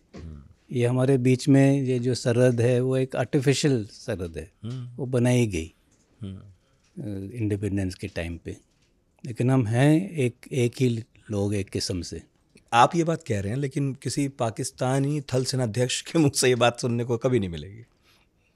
वो इसीलिए ना कि हम डेमोक्रेटिक कंट्री है, और अगर हम कुछ ऐसे बातें कहे जिससे कि आगे जाके ये दुश्मनी ख़त्म हो, उसमें कोई खराबी नहीं है। और ये आइडिया ज़रूर डालने की ज़रूरत है कि हम मिलजुल कर रह सकते हैं, और ये हमेशा ये नो वॉर नो पीस, कि ना लड़ाई है लेकिन पीस भी नहीं है। लेकिन आप इस बात से सहमत हैं ना कि जो आप कहते भी हैं कि हर देश की एक आर्मी होती है, वहाँ एक आर्मी जिसके पास एक देश है। तो वो उनकी जनता को महसूस होना चाहिए, और उन्होंने इसके खिलाफ आवाज़ उठानी है। और मैं समझता हूँ कि अगर आप इतिहास देखो तो इस किस्म के जो डेस्पोटिक लीडर्स हो या रूलर्स हो या सिस्टम हो, उसके खिलाफ आवाज़ कभी ना कभी तो उठती ही है। अभी सीरिया में भी देख सकते हो क्या हुआ, तो कभी ना कभी वो होगा ही। और ये सिर्फ देखना है कि जल्द होता है या वो बॉइलिंग पॉइंट आने में अभी समय लगता है। अब समय लगता है या नहीं। आपने वो फ़ोटो डाली थी जब फ्लैट की, है ना, तो सब लोग हैरान थे, पाकिस्तानी ज़्यादा हैरान थे। हाँ वो सही बात है। और जब मैंने वो फ़ोटो डाली, मुझे तो कभी ऐसे लगा भी नहीं कि इतना वो वायरल हो जाएगा। पता नहीं 10 लाख व्यूज़ या ऐसे कुछ हो गए थे। तो अभी भी मैं जब बालकनी में जाके वो देखता हूँ, मैं सोचता हूँ कि मुझे और थोड़ा सा सावध रहना चाहिए, मैं क्या कहाँ ट्वीट करूँ या फ़ोटो डालूँ, क्योंकि उसका क्या लोग उसमें से लेकिन इस मामले में तो अच्छा ही था। नहीं, अच्छा ही है कि उन्हें महसूस हुआ कि उनके यहाँ जो उनके जनरल्स हैं वो बादशाहों की तरह रहते हैं, और हिंदुस्तान का कोई जनरल कितने सादे ढंग से नहीं बात यापन नहीं, करता है। लेकिन बात तो अच्छी ही है। मैं सिर्फ ये कह रहा था कि ऐसे सावधान रहना चाहिए कि यहाँ के ऐसे कभी लगा भी नहीं कि एक ऐसे शाम का वक्त था, ये भी नहीं कि फ़ोटो बड़ी अच्छी क्वालिटी की है डाल दी थी। अच्छा, जब सारे देशों की बात हुई रही है तो श्रीलंका की भी कर लेते हैं, सब पड़ोसियों की बात कर रहे हो। आप वहाँ इंडियन पीस कीपिंग फोर्स का हिस्सा थे, है ना, ऑपरेशन पवन चल रहा था, और तब काफ़ी नौजवान ऑफिसर थे आप वहाँ। आपकी लर्निंग्स वहाँ क्या थी श्रीलंका के मामले में? एक तो टेक्निकल लेवल पे तो बहुत सारे लर्निंग होते हैं, बिल्कुल, लेकिन अब स्ट्रेटेजिक लेवल पर अगर अब हम बात करें तो जब कभी हम कहीं जाते हैं, ये नहीं कि पड़ोसी देश में या ऐसे कुछ नहीं। जब कभी कोई हम तजवीज़ प्लान बनाते हैं तो हमेशा उसका एक एम होना चाहिए और एक एग्ज़िट स्ट्रेटेजी भी होनी चाहिए। अगर ये दो चीज़ों में से एक भी ना हो तो अब क्या कमांडर और हर लेवल पे पॉलिटिकल लीडरशिप आर्मी को क्या आदेश देगा, आर्मी के अंदर down the chain of command क्या आदेश होंगे कि आप किस लिए आए हो यहाँ पे और आपने क्या हासिल करना है। तो एक वो क्लियर पॉलिटिकल और मिलिट्री डायरेक्शन होना चाहिए। और अगर किसी वजह से वो नहीं हो पा रहा तो कब उसको वही मतलब सीमित रख के निकल जाना चाहिए, कट योर लॉसेस जैसे कहते हैं। या तो जिन लोगों को थोड़ा आइडिया नहीं है, मैं ऐसे बता दूं कि वहाँ भारतीय सेना भी श्रीलंका की सेना के साथ मिलकर काम कर रही थी और एलटीटी के खिलाफ ये ऑपरेशन था। तो जब ये सारा किस्सा हुआ तब श्रीलंका में एक तरफ तो श्रीलंका और श्रीलंकन आर्मी थी और दूसरी तरफ लिबरेशन टाइगर्स ऑफ तमिलिलम जो सबसे मुख्य विरोधी ग्रुप, लेकिन और भी छोटे थे छोटे EPRLF वगैरह वगैरह छोटे भी ग्रुप थे। LTT और प्रभाकरन सबसे जाना माना ग्रुप था। तो हम गए थे एज पीस कीपर्स कि हमने इन दोनों को अलग अलग रखना था क्योंकि उनके बीच में बहुत संघर्ष हो रहा था। तो इसलिए नाम भी था इंडियन पीस कीपिंग फोर्स। तो हम गए थे पीस कीपिंग के आइडिया से और मकसद से, लेकिन बीच में जो है एकदम से हमारे और LTT के बीच में कुछ मिसअंडरस्टैंडिंग्स की वजह से हम दुश्मन बन गए। तो फिर ओवरनाइट एम तो बदली नहीं हो सकता। तो इसलिए मैं कह रहा था कि एम क्या है, और अगर वो एम था कि हम पीस कीपिंग फोर्स है और हमारा एम है इन दोनों को अलग रखना, इन दोनों ग्रुपों को, तो जो भी मिसअंडरस्टैंडिंग थी वो फिर पॉलिटिकल लेवल पे रिजॉल्व होके हमें फिर भी दोस्ती बने रहना चाहिए था, ना कि लोअर लेवल पे हम झगड़े में पड़ गए। झगड़े में पॉलिटिकल लीडरशिप एक तरह के भ्रम में थी, उसको क्लैरिटी नहीं थी। क्लैरिटी भी तो सर कई बार तो इस भ्रम के चक्कर में जो ज़मीन पर हमारे सिपाही हैं उन्हें नुकसान उठाना पड़ता हो। तो कुछ हद तक श्रीलंका में वैसे ही हुआ, क्योंकि जब ओवरनाइट दोस्त दुश्मन बने और हमारे ऊपर फायरिंग करने लगे तो हम उसके लिए इतने तैयार नहीं थे। तो शुरुआत में तो हमारे ज़रूर कैजुअल्टीज़ हुए, जब तक कि हमें भी अपना स्ट्रेटजी टैक्टिक्स बदलना पड़ा। तो एक बार जब वो हो गया तब हम भी उन पर भावी हो गए, और इतना भावी हो गए कि उन्होंने बहुत अच्छी चाल चलाई। जब वो उनको पता था कि हम इंडियन आर्मी के साथ मुकाबला नहीं कर सकते अभी, जबकि उन्होंने ही सबसे पहले हमारे ऊपर हमला किया। छेड़ा तो उन्होंने ही था। तब उन्होंने अपना ये स्ट्रेटजी थी वो बदली। वो श्रीलंकन आर्मी के पास गए और कहने लगे कि देखो हम आपस में सुलझा लेते हैं, ये बीच में ये कौन है, इनको चले जाने दो, हम आपस में बात करेंगे। श्रीलंकन गवर्नमेंट और आर्मी भी इस जाल में आ गई और उन्होंने कहा कि नहीं, IPKF को वापस चले जाना चाहिए, और हम टर्म्स और कंडीशंस के मुताबिक हम वापस आ गए। जैसे हम वापस आ गए तो LTT ने फिर लड़ाई छेड़ी। ये एक और शर्मिंदगी थी, एक और फेलियर था। हम गए भी, शांति भी नहीं हुई, हमें लौटना भी पड़ा और फिर हमने एक प्रधानमंत्री को भी खोया। तो इसलिए एक long term strategy, vision, aim, और जैसे मैं कह रहा था एग्जिट स्ट्रेटजी। अगर हमें लगा कि नहीं हम ये पीस कीपिंग ये नहीं कर सकते तो हमें पहले ही निकल जाना चाहिए था, ना कि 1.5 साल 2 साल के बाद। जैसे अभी US का अफगानिस्तान के साथ भी हुआ। तो वो उन्होंने देख लिया कि नहीं अभी एग्जिट स्ट्रेटजी कि हम तो छोड़ के जाने वाले, उनका जो करना है या होना है होने दो। तो अपने चिन्हुक भी छोड़ गए। हाँ, तो हाँ, मतलब वो भी कोई बहुत अच्छी एग्जिट नहीं, स्ट्रेटेजी मानी तो नहीं आती होगी। नहीं वो तो नहीं, लेकिन हाँ, आप बेहतर बताएंगे। लेकिन कभी ना कभी तो उनको महसूस हुआ कि नहीं, इतना बहुत हमने इसके ऊपर जवान भी खो दिए, पैसा भी खर्च किया, लेकिन कुछ हो नहीं रहा है यहाँ पे। तो मैं थोड़ा विषयांतरण कर रहा हूँ, लेकिन पढ़ाकू ने इतनी से का नाम है।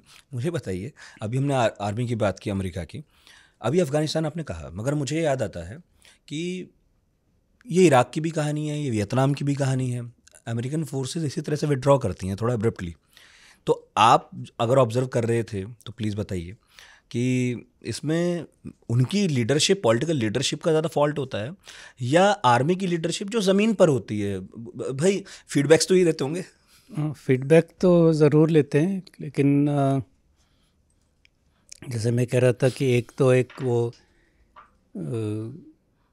फैसला लेना कि ठीक है, जो हो गया सो हो गया, जितना नुकसान हुआ वो, तो एक बड़ा टफ डिसीजन होता है, और एक टफ लीडर की होने की ज़रूरत है जो उसका जो फॉल आउट है वो झेल सके। आमतौर पर ये होता है कि चलो एक और देख लेते हैं, 1-2 महीने और देख लेते हैं, 6 महीने और देख लेते हैं, 10,000 ट्रूप्स और भेज देते हैं, शायद विंटर के बाद कुछ और ये समझौता हो जाएगा। तो ऐसे वो क्रीप, धीरे धीरे वो चीज़ बढ़ती रहती है और पता भी नहीं चलता कि महीने नहीं, लेकिन बल्कि साल 2 साल भी हो गए ये सोचते सोचते कि अगले हफ्ते हम वापस आएंगे। एक और वजह है कि जो ग्राउंड इनपुट है, कई बार वो उसका अंदाज़ा नहीं लगा सकते, जो पल्स ऑफ द पॉपुलेशन जो कहते हैं, नस पकड़ना, क्योंकि जहाँ पर भी वो गए हैं वो फॉरेनर्स थे, वियतनाम, कोरिया, अफ़गानिस्तान। तो आम जनता के दिमाग में ख्याल क्या है, मुंह के ऊपर तो सभी लोग कहते हैं कि आप बड़े अच्छे हो, लेकिन थैंक यू डेमोक्रेसी लाया आप। हाँ, लेकिन अंदर में क्या विचार है, उनके क्या लॉयल्टीज़ है, ट्राइबल लॉयल्टीज़ या पार्टी लॉयल्टी वियतनाम में, तो वो मेरे ख्याल से वो नहीं पकड़ पाते, बीइंग आउटसाइडर्स। और फिर जब जिस लोकल कमांडर को वो सपोर्ट करना शुरू करते हैं, फिर उसके ऊपर वो अंधविश्वास करते हैं, क्योंकि वो उनका आदमी होता है, उनका आदमी, पपेट के लो जो भी, और फिर उसको सपोर्ट करने में फिर और वो उस कुएं में और गहरे उतरते जाते हैं। सही। पर ये सबसे ज़्यादा प्रॉब्लमेटिक उसके लिए होता होगा जिसके एक फैसले पर बहुत सारे जवानों की जान का जोखिम है, जो मतलब खड़ा है वहाँ पर, है ना। तो जब मैं पढ़ रहा था, आप हम सबको पता ही है, बहरहाल खबरें भी आ रही थी, गलवान, ये जिम्मेदारी तो फाइनली आपके कंधों पर है कि भाई वहाँ किया क्या जाए कि अभी किसी तरह से ख़त्म हो। क्योंकि वो तो ठीक है कि दिल्ली में बैठे लोगों को जवाब देना है, जब पूछा जाएगा, जब होगा जो सो होगा। उस वक्त आपके दिमाग में क्या चल रहा था उस रात जब ये हमारे यहाँ घट रहा था? देखिए, इस किस्म के जो घटनाएं, फेस ऑफ्स, ये कोई नई बात नहीं है कि पहली बार ही हुआ गलवान में। वो हर साल इस किस्म के फेस ऑफ होते रहते हैं, और 10-12 ऐसे फ्रिक्शन पॉइंट है पूरे बॉर्डर में, और इन फ्रिक्शन पॉइंट्स में साल में 1 बार, 2 बार, 3 बार ऐसे एक दूसरे के पेट्रोल आमने सामने आती हैं। और उस वक्त क्या माहौल है, दोनों तरफ कौन कमांडर हैं। कई बार ऐसे भी होता है कि एक नया कमांडर आया है तो वो ज़्यादा रौब दिखाना चाहता है, तो उस वक्त ज़्यादा एक बार क्लैश हो जाता है। 2-3 महीने के बाद वो भी ठंडा पड़ जाता है। फिर इस बिजनेस एज नॉर्मल। तो कभी कभी इस चक्कर में वो मामला इतना बिगड़ जाता है कि फिर ये गलवान जैसे इंसिडेंट गलवान में यही हुआ था। वो थोड़ा आउट ऑफ हैंड हो गया धीरे धीरे। तनाव तो हो ही रहे थे 1-2 महीने से, हाँ, चल रहे थे। तो एक ब्रेकिंग पॉइंट आता है और शायद ऐसे कुछ हुआ होगा, अब हम कह नहीं सकते। एकदम पहला पत्थर किसने फेंका, वो वहाँ तो कोई सीसीटीवी कैमरा तो कोई नहीं कह सकता। लगा नहीं है, लेकिन इसीलिए ये सारे प्रोटोकॉल बने थे। और प्रोटोकॉल में यही लिखा है कि अगर ऐसे कुछ चीज़ हो तो दोनों साइड को जहाँ पर है उधर ही रुकना है, चाहे बीच में 50 गज का फासला हो, चाहे दोनों के बीच में 100 गज का फासला हो, दोनों साइड को उधर ही रुक जाना चाहिए। और सिर्फ 2 लोग आगे आए, 2 लोग, यानी कि उस टुकड़ी का, पेट्रोल का जो कमांडर है, और उसके साथ एक बडी जो आमतौर पर इंटरप्रेटर होता है। 2 लोग ही आए, आपस में बात करें और वापस जाए। लेकिन आप पूरे टुकड़ी को साथ में आमने सामने ले आओगे जैसे हम बैठे हैं, तो फिर ऐसे धक्का बुक्की होने के तो चांस बढ़ ही जाते हैं। उसमें कोई किसी को मारेगा, कोई गिर जाएगा, जैसे स्टैम्पीड होता है वो हुआ, तो कोई गिर जाता है तो भीड़ घबरा जाती है। तो ऐसे भी कोई हो सकता है कि कोई गिर गया हो और किसी को लगा होगा कि उसके मारने से वो गिरा है, तो उसके जवाब में 2 लोगों ने मारा होगा। तो ऐसे एकदम उस कहते हैं ना स्पाइरल आउट ऑफ कंट्रोल। तो ऐसे देखते देखते बात जो है बिगड़। लेकिन दिल्ली तक जब खबरें आ रही थी उस दौरान तो बहुत स्पष्टता नहीं थी, समझ नहीं आ रहा था। तो कई बार हमें लगता है कि शायद आर्मी नहीं बताना चाह रही है दोनों तरफ की, अभी ये भी हो सकता है। और ये भी हो सकता है कि वो जिस इलाके में हो रहा है वहाँ खुद ही नहीं पता चल रहा होगा आर्मी के ऑफिसर्स को कि भाई जवानों के साथ ग्राउंड ज़ीरो पर घट क्या रहा है, हुआ क्या, मतलब इतना क्यों नहीं, थोड़ा फॉग ऑफ वॉर तो होता ही है। और जब कभी कोई ऐसे किस्से होते हैं, घटना होती है, तो रिपोर्ट को चेन ऑफ कमांड के थ्रू आर्मी हेडक्वार्टर तक पहुंचने में भी देर लगती है। अगर एक रूटीन जैसे चीज़ हो तो 24 घंटे भी लग सकते हैं। ऐसे कोई चीज़ हो तो फिर एज़ फास्ट एज़ पॉसिबल, ये नहीं कह सकते कि 15 मिनट के अंदर ही आना चाहिए, एज़ फास्ट एज़ पॉसिबल। लेकिन उसमें भी जो कमांडर हैं उनको ये मतलब लीवे है कि वो पहले अपने लेवल पर समझने की कोशिश करें कि हुआ क्या है। ये नहीं कि एक टक की आवाज़ सुने और वो आर्मी हेडक्वार्टर को फ़ोन करने लगे। तो अपने लेवल पे भी उसको संभालना है, परखना है कि क्या हुआ है, कैसे हुआ है, इसको एनालाइज करके और इसको निपटने के लिए मैं अपने लेवल पे क्या कार्रवाई कर सकता हूँ और क्या क्या मुझे रिकमेंड करना चाहिए। तो एक प्रोसीजर के तौर पे आप कह सकते हो। तो इसलिए ये नहीं कि हमें मालूम नहीं है कि क्या हो रहा है, लेकिन टाइम लगता है कि हमें पता चले। इस तरह की चीज़ों को पॉलिटिकल लीडरशिप भी अगर चाहे आगे बढ़कर एक दूसरे के साथ बात करके वो कम या ख़त्म कर सकती है। तो बाउंड्री इशू जो है वो दोनों देशों के बीच में इतने सालों से चल रहा है और मेरे ख्याल से ये लॉन्गेस्ट रनिंग बाउंड्री डिस्प्यूट है। बाकी जितने भी डिस्प्यूट थे वो सभी देशों ने आप सेटल कर लिए, चाहे जहाँ पर भी हो। ये एक ऐसे बड़ा बाउंड्री डिस्प्यूट है जो कि अभी भी पेंडिंग है और इसका रेजोल्यूशन जो है वो पॉलिटिकल लेवल पर ही होगा, ये मिलिट्री लेवल पे नहीं होगा। दोनों साइड के जब पॉलिटिकल लीडर्स सहमत होंगे कि इसको हमने सेटल करना है वंस एंड फॉर ऑल। और इसीलिए 2005 में एक एग्रीमेंट भी हुआ था, political parameters and guiding principles for the settlement of the India China boundary question.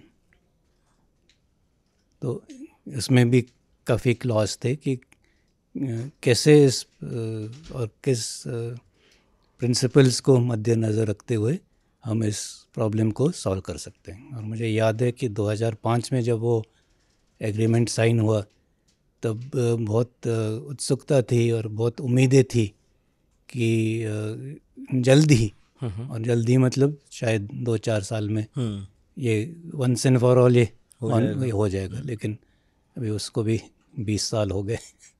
आपको लगता है चीन के साथ हम कभी और ये सेटल कर पाएंगे? हाँ ज़रूर, ऐसे कोई चीज़ नहीं है जो कि सेटल नहीं हो सकती। वो चाहते हैं? मेरे ख्याल से अब वो भी चाह रहे होंगे। पहले एक सोच विचार ये था कि वो इसको नहीं सेटल करना चाहते ताकि हम हमेशा थोड़ा इम्बैलेंस रहे। उलझे रहे। लेकिन अभी क्योंकि जो हुआ गलवान में, उसके बाद जो हमने जवाबी कार्रवाई की, जो हमने डिप्लॉयमेंट की, जो लगातार ना सिर्फ गलवान के बाद लेकिन पहले भी जो हम इंफ्रास्ट्रक्चर डेवलपमेंट कर रहे थे, उससे उनको भी महसूस हुआ होगा कि एक मिलिट्री सोल्यूशन जो है वो अभी नहीं हो सकता। और ये मैं नहीं कह रहा हूँ, मैं कई इंटरनेशनल सेमिनार्स में गया हूँ और उन इंटरनेशनल सेमिनार्स में जो बाकी इंटरनेशनल स्पीकर हैं उन्होंने भी ये कहा है। और ये कहते वक्त वो हमेशा चाइनीज़ वालों की तरफ देखते हैं कि military solution is not possible. तो इशारा साफ है किसको वो कह रहे हैं कि आप अभी बातचीत के ज़रिए इसको रिजॉल्व करो। और वो हमारे फॉरेन मिनिस्टर भी हमेशा वही कहते हैं कि disputes should be resolve through dialogue, it should not go into armed conflict. अब देखिए, मैं ये तो नहीं कहता बातचीत क्यों होती है, भाई बातचीत तो होगी, होनी भी चाहिए, लेकिन ये वही टाइमलाइन है जिसमें चीनी राष्ट्रपति हिंदुस्तान भी आ रहे हैं, वो यहाँ पर मुलाकातें भी कर रहे हैं। और हम जब एक ही अखबार में एक नागरिक के तौर पर दोनों खबरें पढ़ते हैं ना, कि इधर हमें पता चल रहा है कि मुलाकात हो रही है, उधर हमें पता चल रही है कि मुक्का और लातें हो रही हैं, है ना, तो एक नागरिक के तौर पर हमें समझ नहीं आता है कि इनमें से क्या है जो नहीं होना चाहिए या हो सकता है क्या होना चाहिए। आर्मी की लीडरशिप भी पूछती है, कहती है कि भाई आप सॉल्व करवाइए, क्योंकि ये तो किसी के, कौन चाहेगा कि हमारे 20 जवान शहीद हो जाएं किसी भी तरफ से। वो जो इस किस्म के जो विज़िट प्लान होते हैं तो वो तो महीने महीने पहले प्लान होते हैं।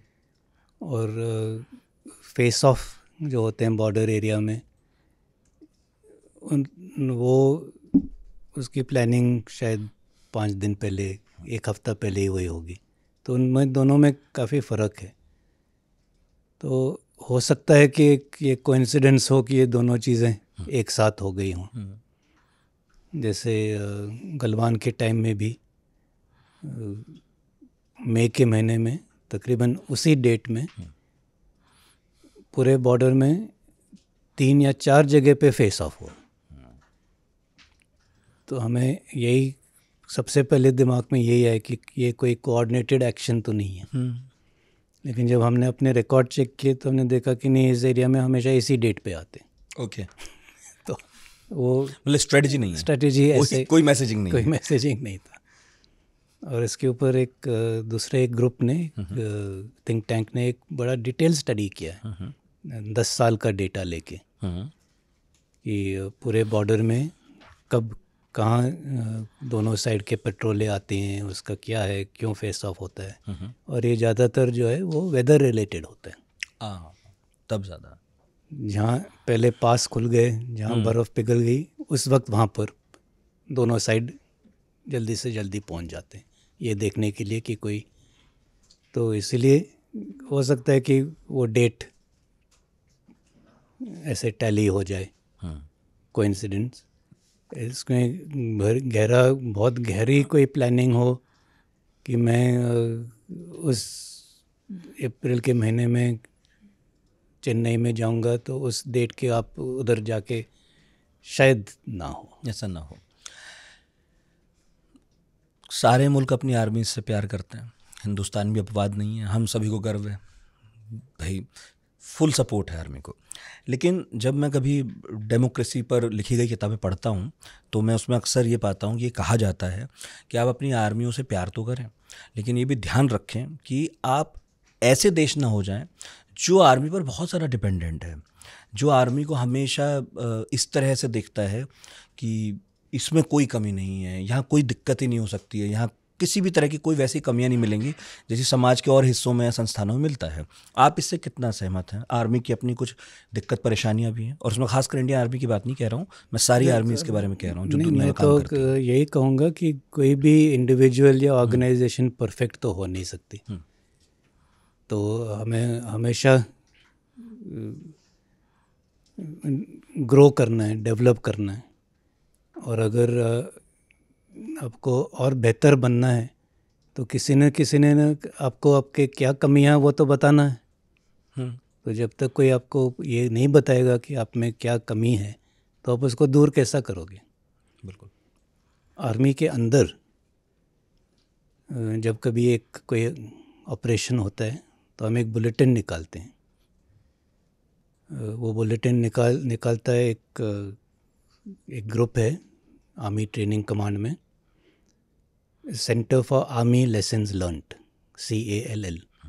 तो जितने भी ऑपरेशन हैं, खास करके वो ऑपरेशन जिसमें हमें नुकसान पहुंचा है, जहाँ एम्बुश में हमारे कोई जवान शहीद हुए हैं, या हो सकता है एक्सीडेंट हुआ हो, यहाँ पे 2-3 गाड़ियों एकदम या उसी जगह पे 3 बार एक्सीडेंट हुआ है, तो वो एनालाइज करता है और वो उसमें से ढूंढने की कोशिश करता है कि ये क्यों हुआ, इस ऑपरेशन में क्या क्या अच्छी चीज़ें थी और क्या क्या चीज़ें थी कि जिसके वजह से इस किस्म के वारदात हो गई, नेगेटिव फॉल आउट हुए, और ये फिर हम सर्कुलेट करते हैं सबको। अच्छा। और जब सर्कुलेट करते हैं, ये नहीं कि जिस यूनिट में हुआ है हो या जिस टुकड़ी में हुआ है उसको हम कोई सजा दे रहे हैं, वो तो काम कर रहा है, वो एक्सीडेंट होगा। आप पेट्रोलिंग में जाओगे, कभी एम्बुश हो सकता है, कभी आपकी गोली लगेगी, कभी उसकी गोली लगेगी। तो ये तो हमारे ड्यूटी का एक रिस्क फैक्टर तो है ही, लेकिन इसका मतलब नहीं कि हम उसको बात को छुपा देते हैं। हाँ, वही। हाँ, तो ज़रूर हम उसको एनालिसिस हम मानते हैं कि कुछ गलतियां हमसे हो रही हैं और हम उस पर फिर इसके ऊपर विचार विमर्श किया जाए, और चाहे वो पोर टैक्टिक्स हो या टैक्टिक्स को बदलने की ज़रूरत हो, चाहे वेपन्स और इक्विपमेंट हो। ये भी हो सकता है कि जो जैसे मान लो एक उदाहरण के तौर पे बुलेट प्रूफ जैकेट पहना है लेकिन फिर भी वो कैजुअल्टी हो गया, इसका मतलब क्या बुलेट प्रूफ जैकेट कमज़ोर है?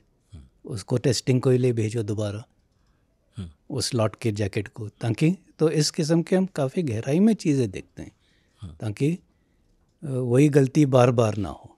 लेकिन आर्मी एक ऐसा इदारा है जिस पर सार्वजनिक तौर पर लोग टिप्पणी करने से बहुत बचते हैं। ये किसी डेमोक्रेसी के लिए अच्छा है या बुरा है? आप कैसे देखते हैं? नहीं, सार्वजनिक तौर पे आम जो आदमी है शायद उसको इतना मालूम नहीं होगा कि क्या उस वक्त हुआ है। उसके नॉलेज में वही चीज़ें होंगी जो सेकेंडरी टर्शियरी सोर्सेज से उसको पता चला होगा, और फिर उसके आधार पर सवाल उठाना वो शायद इनकरेक्ट सवाल उठें। मैं ये नहीं कह रहा हूँ कि सवाल नहीं उठाने चाहिए, लेकिन इनकरेक्ट सवाल उठें। और ये भी जानना बहुत ज़रूरी है कि ऑपरेशन के दौरान या जब तक वो अभी भी एक ऑनगोइंग ऑपरेशन है, उस वक्त उसके ऊपर सवाल ना उठाए जाए। अच्छा। सवाल उठने चाहिए जब वो उसके बाद as part of after action, लेकिन उस वक्त सवाल उठाओगे तो यही जवाब देना पड़ेगा कि हम नहीं बता सकते, क्योंकि वो ऑनगोइंग ऑपरेशन है। तो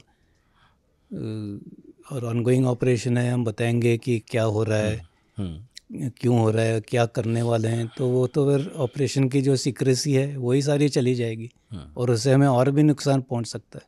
नहीं तो हाँ, बिल्कुल सही बात है, ये ऑपरेशन की बात है ही। तो सवाल तो जरूर पूछने चाहिए। लेकिन मैं आखिरी कुछ 2-3 सवाल इससे जुड़े पूछना चाहता हूँ कि आर्मी में लगातार चेंजेस हैं अभी, है ना, चाहे हथियारों को लेकर हो रहे हैं, चाहे नई स्कीम्स आ रही हैं, मतलब कम से कम पिछले 10-12 सालों में तो ऐसा बहुत कुछ देखने को मिला है, या मे भी हमने ही अभी ध्यान दिया हो, चेंजेस हो रहे हों, शायद ये ज़्यादा क्रांतिकारी चेंजेस हों, कि सब कहना चाहते हैं, कुछ ना कुछ बोलना चाहते हैं, पर मैंने लोगों में एक झिझक देखी है। ये तो मैं आपको बता सकता हूँ कि सोशल मीडिया पर कहते हुए या कहीं भी बोलते हुए लोग थोड़ा सा एक झिझक में है कि हम आर्मी के बारे में कह रहे हैं, या पता नहीं थल सेनाध्यक्ष इसको कैसे लेते होंगे या बाकी लोग कैसे लेते होंगे। कुछ कोर्ट्स के बारे में भी होता है ऐसा, तो हो सकता है इसके बारे में भी हो। आपको लगता है कि ज़्यादा खुलकर बोलना चाहिए, ज़्यादा खुलकर बताना चाहिए? आखिर है तो हमारी आर्मी। हाँ, लेकिन जैसे मैंने कहा कि खुलकर जो ज़रूर बोलना चाहिए, लेकिन इन पाबंदियों का मद्देनज़र रखते ऑपरेशन हुए वाली बात छोड़ दें कि हाँ कि करंट ऑपरेशंस के बारे में हाँ। ना बात करें। ठीक। लेकिन अगर आप लगता है कि रेलवे स्टेशन पे जवान गुस्ताखी कर रहे हैं या ज़बरदस्ती किसी कंपार्टमेंट में घुस रहे हैं, ये नहीं कि उसके बारे में आप बातचीत या कंप्लेंट नहीं कर सकते। आम पब्लिक को तो लगता है कि इनका कुछ नहीं होता। ऐसे कुछ हो जो कि पब्लिक डिसऑर्डर हो या जो behaviour not expected of army हो, जो जनता आम जनता अपेक्षा नहीं रखती बिल्कुल कि हमारे कि जवान ऐसे कार्रवाई नहीं, उसके ऊपर तो ज़रूर वो मुद्दा उठाना ये चाहिए। शिकायतें कहाँ हो सकती हैं? आमतौर पे लोगों को नहीं पता कि अगर ऐसा कभी होते दिखे तो किसे बताएं। तो आजकल शिकायत करने का तो बहुत आसान तरीका है, वो ट्विटर पे डाल दो। लेकिन वो बड़ा अनौपचारिक सा तरीका है। औपचारिक क्या है? क्योंकि हम मेरठ में रहे या कहीं भी रहे, आप इस पर बोल रहे हैं तो मैं बता रहा हूँ, तो ऐसा हो ही जाता था कई बार। हो कौन नहीं, कहाँ नहीं होता है। तो एक परसेप्शन है कि यार आर्मी वालों का कुछ नहीं कर सकता, इसका नहीं कुछ हो सकता है। मतलब एक तो हमारा मन वैसी आर्मी वाले की तरफ पक्ष में है कि इसने नहीं किया होगा गड़बड़, किसी और नहीं किया होगा। लेकिन अगर कभी इतना साफ साफ हो ही जाए तो कोई कहाँ कुछ बताए, सबके बारे में तो शिकायत होती है। हमारे एक ऑर्गेनाइजेशन है ADGPI, जो अभी ADG स्ट्रैटकॉम के नाम से जानी जाती है, और उनका काम यही है कि पब्लिक के साथ इंटरफेस करना। अच्छा। तो ADGPI के साइट के ऊपर जो भी बातें हैं वो लोग डाल सकते हैं, और उसका फिर जो भी हमारी कार्रवाई होती है, अंदर कार्रवाई जो है अच्छा होती रहती है। अभी जैसे मैंने कहा बहुत सारे सवाल लोग कर रहे हैं, है ना।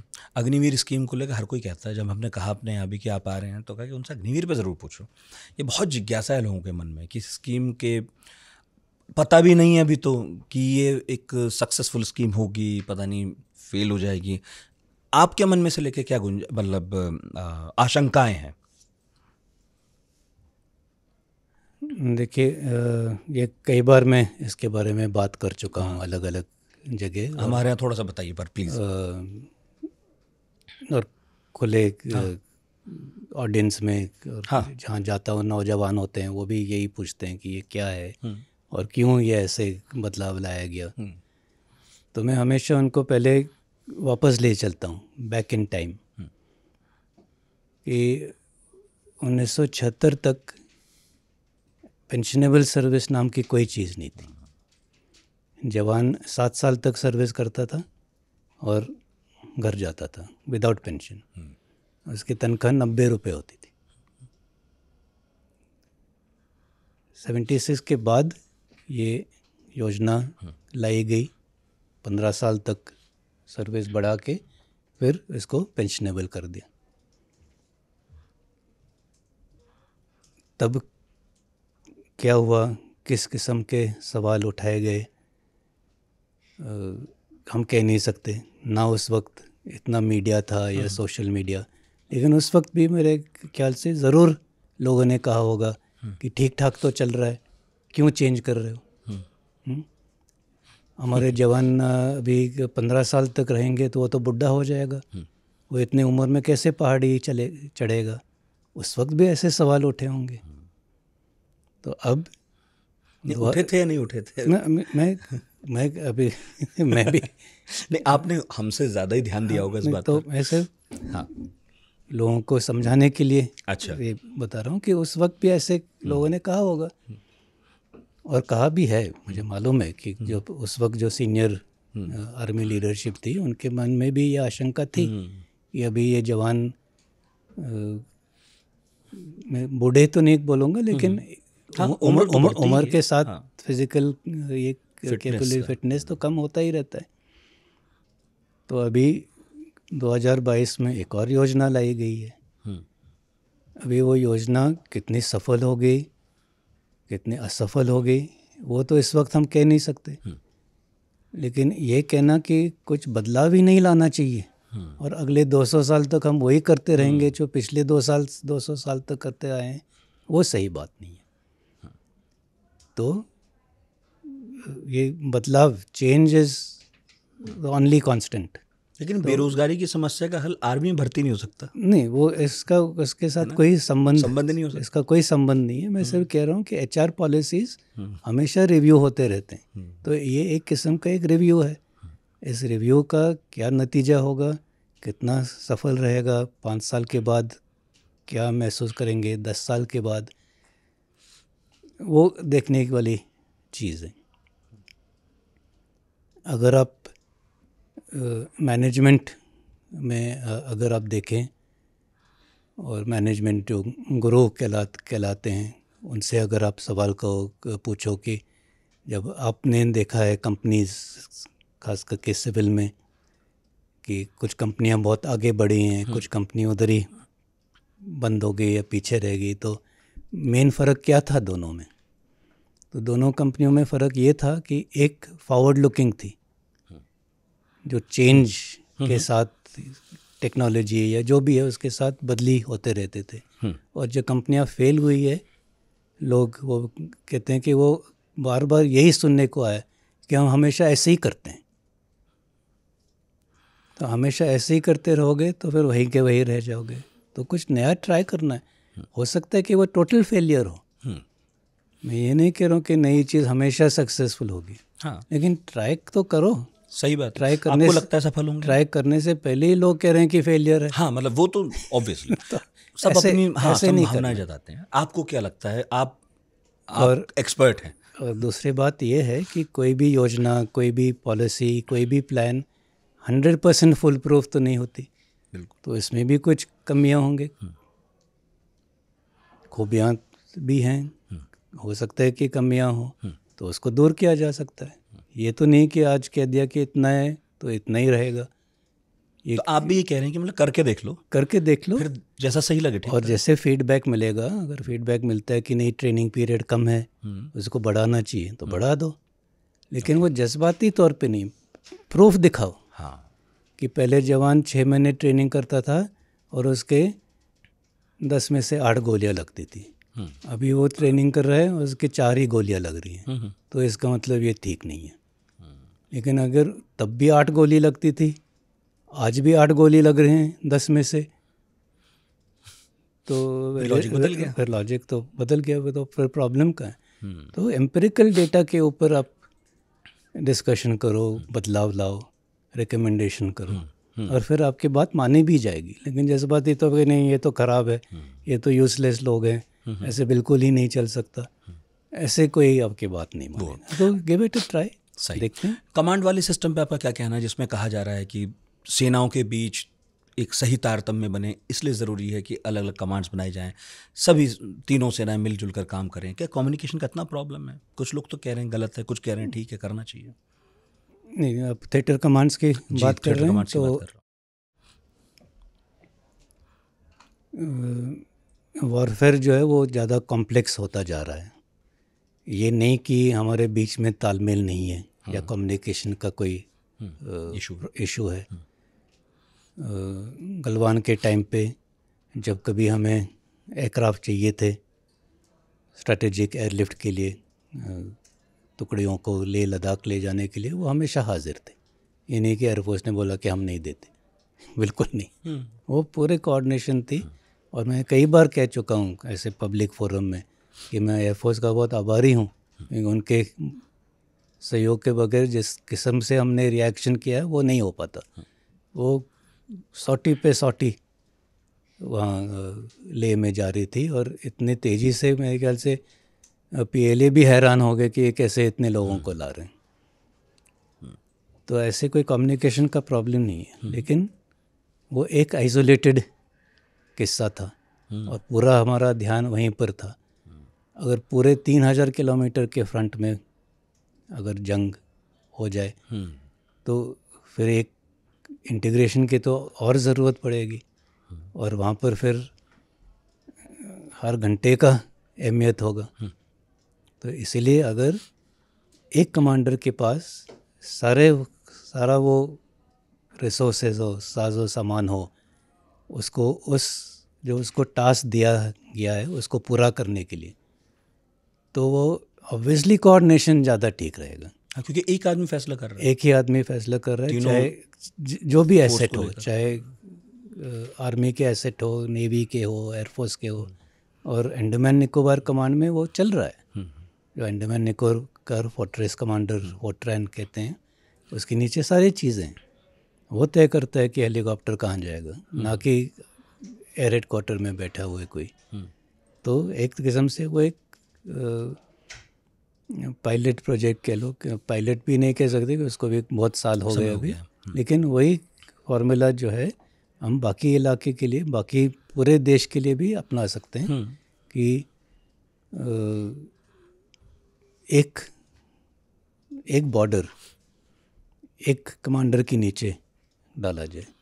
अगर अभी आप हमारे नदन बॉर्डर देखो, तो नदन कमांड थोड़ा हिस्सा देखता है, वेस्टर्न कमांड थोड़ा देखता है, सेंट्रल कमांड थोड़ा देखता है, ईस्टर्न कमांड थोड़ा देखता है। तो 4 कमांड एक बॉर्डर को देख रहा है। वो 4 को हमने कम करके 3 कर दिया, लेकिन फिर भी 3 लोग एक ही मतलब PLA का, और उनके तरफ एक ही कमांडर है।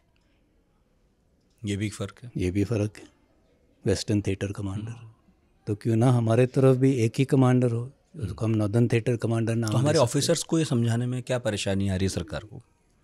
नहीं, हमें तो ये जो मोडालिटीज़ जो है, निटिग्रिटी जो है, वो करने में टाइम लगता है। ये कोई ऑन ऑफ स्विच नहीं होता।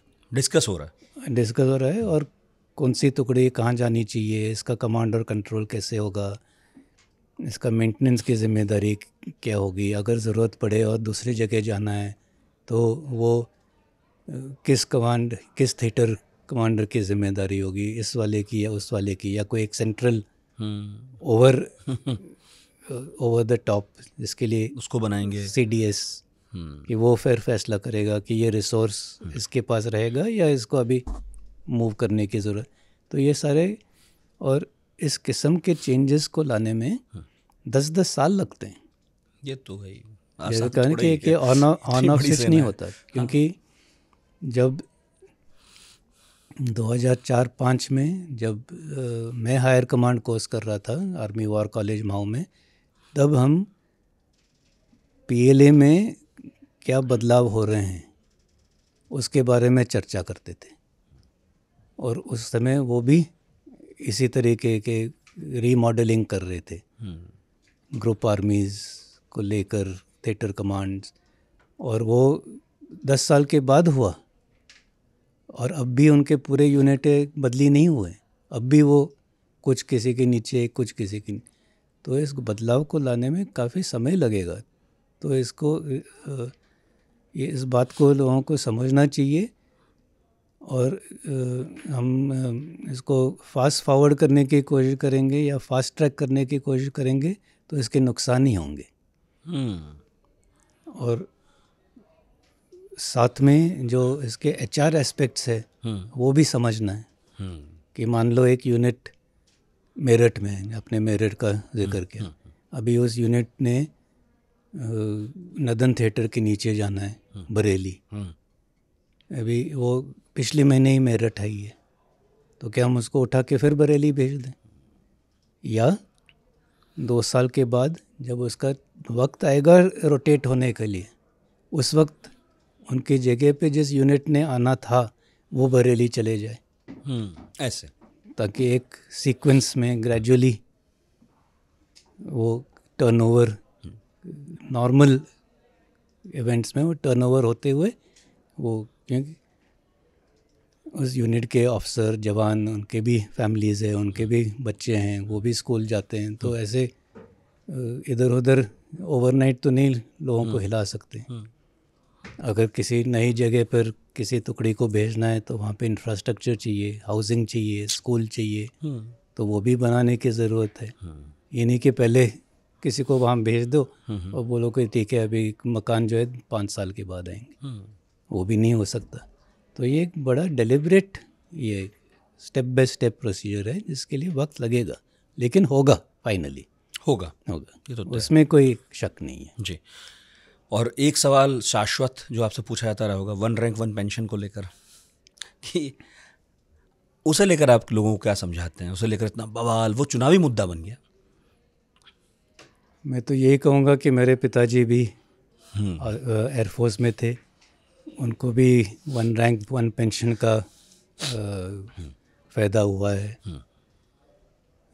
तब मैं रिटायर नहीं हुआ था जब ये सारा मामला काफ़ी संगीन था, और तब मैंने एक बार उनसे बात की, ऐसे ही हम शाम को बैठे थे, कि ये और आपका क्या है, और आपको इसका, उन्होंने मुझे से एक सीधा सा सवाल जवाब दिया कि Manoj, I am very happy, जो मिल रहा है वो मेरे ज़रूरत से ज़्यादा है। जितने मुझे पेंशन मिली है वो उतना मुझे तनख्वाह नहीं मिला सर्विस में जितनी कि मुझे पेंशन मिली है।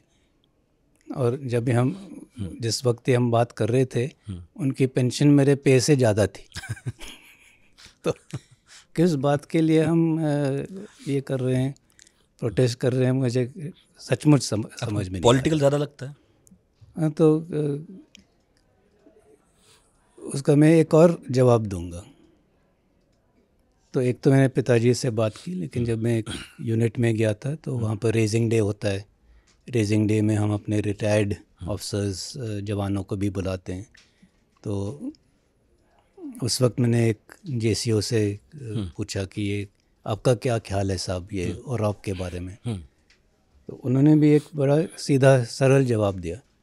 उन्होंने कहा, साहब ये जो लोग ये आंदोलन कर रहे हैं वो लोग हैं जिन्होंने अपना पैसा फूंक दिया है, जिसने अपना रिटायरमेंट बेनिफिट सही तरीके से इन्वेस्ट किया है, इधर उधर गेट रिच स्कीम्स में नहीं डाला, वो लालच में, और जो अपने पेंशन के दायरे में जो स्टैंडर्ड आप रख सकते हो उसमें रह रहा है, तो वो गुजारा हो सकता है। तो ये मतलब दो अलग अलग मैं व्यू पॉइंट दे रहा हूँ। उसी तरह एक और पार्टी में थे, एक अफसर ने उसी तरीके से जवाब दिया कि मैं तो बड़ा खुश हूँ। उसके ऊपर 3 और लोग टूट पड़े कि आप लोगों के वजह से जो हमें और नहीं मिल रहा। तो लेकिन तो राय अलग अलग होती है, लेकिन अगर आप सही अपनी प्लानिंग करो, और फौज में ये नहीं कि आपको अगले दिन निकाल दिया जाता है फौज में से। आपको मालूम होता है कि आपने कब रिटायर होना है, आपको मालूम है कितना आपके रिटायरमेंट बेनिफिट होंगे और इसका क्या करना है। आप पहले से अपना घर बना लो, मतलब जो सेटलिंग डाउन की कार्रवाई होती है वो पहले से बना लो। और ख़ास करके हमारे जवान यंग एज में रिटायर होते हैं, तो ज़रूर उनको दिक्कत आती है कि उनके बच्चे की परवरिश करनी है, स्कूल में ही होते हैं, वो को पढ़ाना है, कॉलेज कराना है, शादियाँ करानी है। तो लेकिन वो यंग एज में रिटायर होते हैं तो उनको भी दूसरी नौकरी पकड़ लेनी चाहिए। लेकिन ये समझ के कि मैं घर में ही बैठा रहूँगा और आपके बदौलत ही सारा मेरा कुछ होता रहेगा, वो आउटलुक मतलब सही नहीं है। ये भी है कि हमारा प्लेसमेंट सेल इतने ऑफर्स देता है, लेकिन लोग कहते हैं कि नहीं मैं गांव छोड़ के नहीं जाऊंगा। तो आपके गांव में तो नौकरी नहीं मिलेगी। नौकरी चाहिए तो आपको 50 किलोमीटर दूर तो जाना पड़ेगा, 50-100, तभी नौकरी मिलेगी दूसरी। नहीं, आप चाहते हो कि मैं घर में ही बैठूं, गांव में ही बैठूं, उधर ही नौकरी मिले। और ये तो थोड़ा सा अपने आप को भी समझना चाहिए कि मेहनत तो सबने करनी है।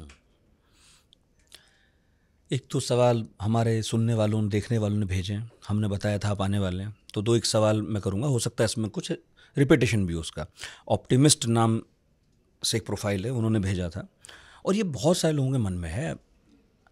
31 दिसंबर 2019 जनरल बिपिन रावत से ये पदभार लिखा है इन्होंने के बाद जब आपको अस्थायी रूप से चीफ ऑफ स्टाफ कमेटी के अध्यक्ष पद का कमान दिया गया, तो क्या आप उनकी मृत्यु के पीछे का कारण पता लगाने के लिए कोई कदम उठाते हैं? आपने कुछ पता करने की कोशिश की?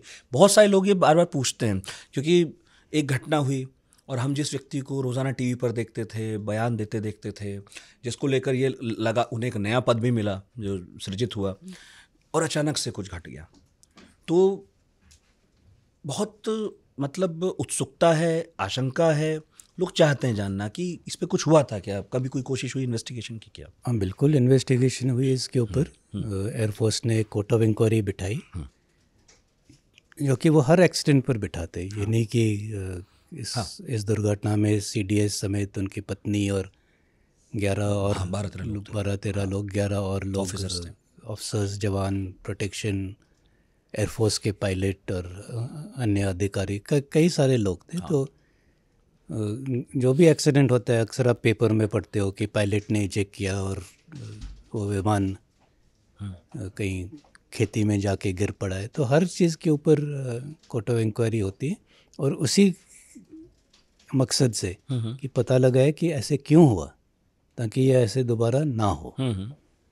तो वो कोर्ट ऑफ इंक्वायरी एयरफोर्स ने की है, और जहाँ तक मुझे मालूम है उसकी रिपोर्ट उन्होंने सबमिट की है, लेकिन अभी उसमें क्या निकला वो मैं कह नहीं सकता। लेकिन इंक्वायरी ज़रूर हर चीज़ के ऊपर होती है। और उसमें कोई साजिश जैसा एंगल नहीं दिखाई दिया? नहीं, जहाँ तक मुझे मालूम है ऐसे कोई एंगल नहीं था। हाँ, क्योंकि आप समझ ही सकते हैं कि लोगों को उत्सुकता तो होती जाती है। ऐसे मुझे नहीं लगता कि ऐसे कोई एंगल था। एक और सवाल आया था, क्या आपको मूवी देखने का समय मिलता है, और आपने क्या all quite on the western front देखी है? ना सिर्फ मेरे वो मूवी देखी है, लेकिन वो किताब पढ़ी है।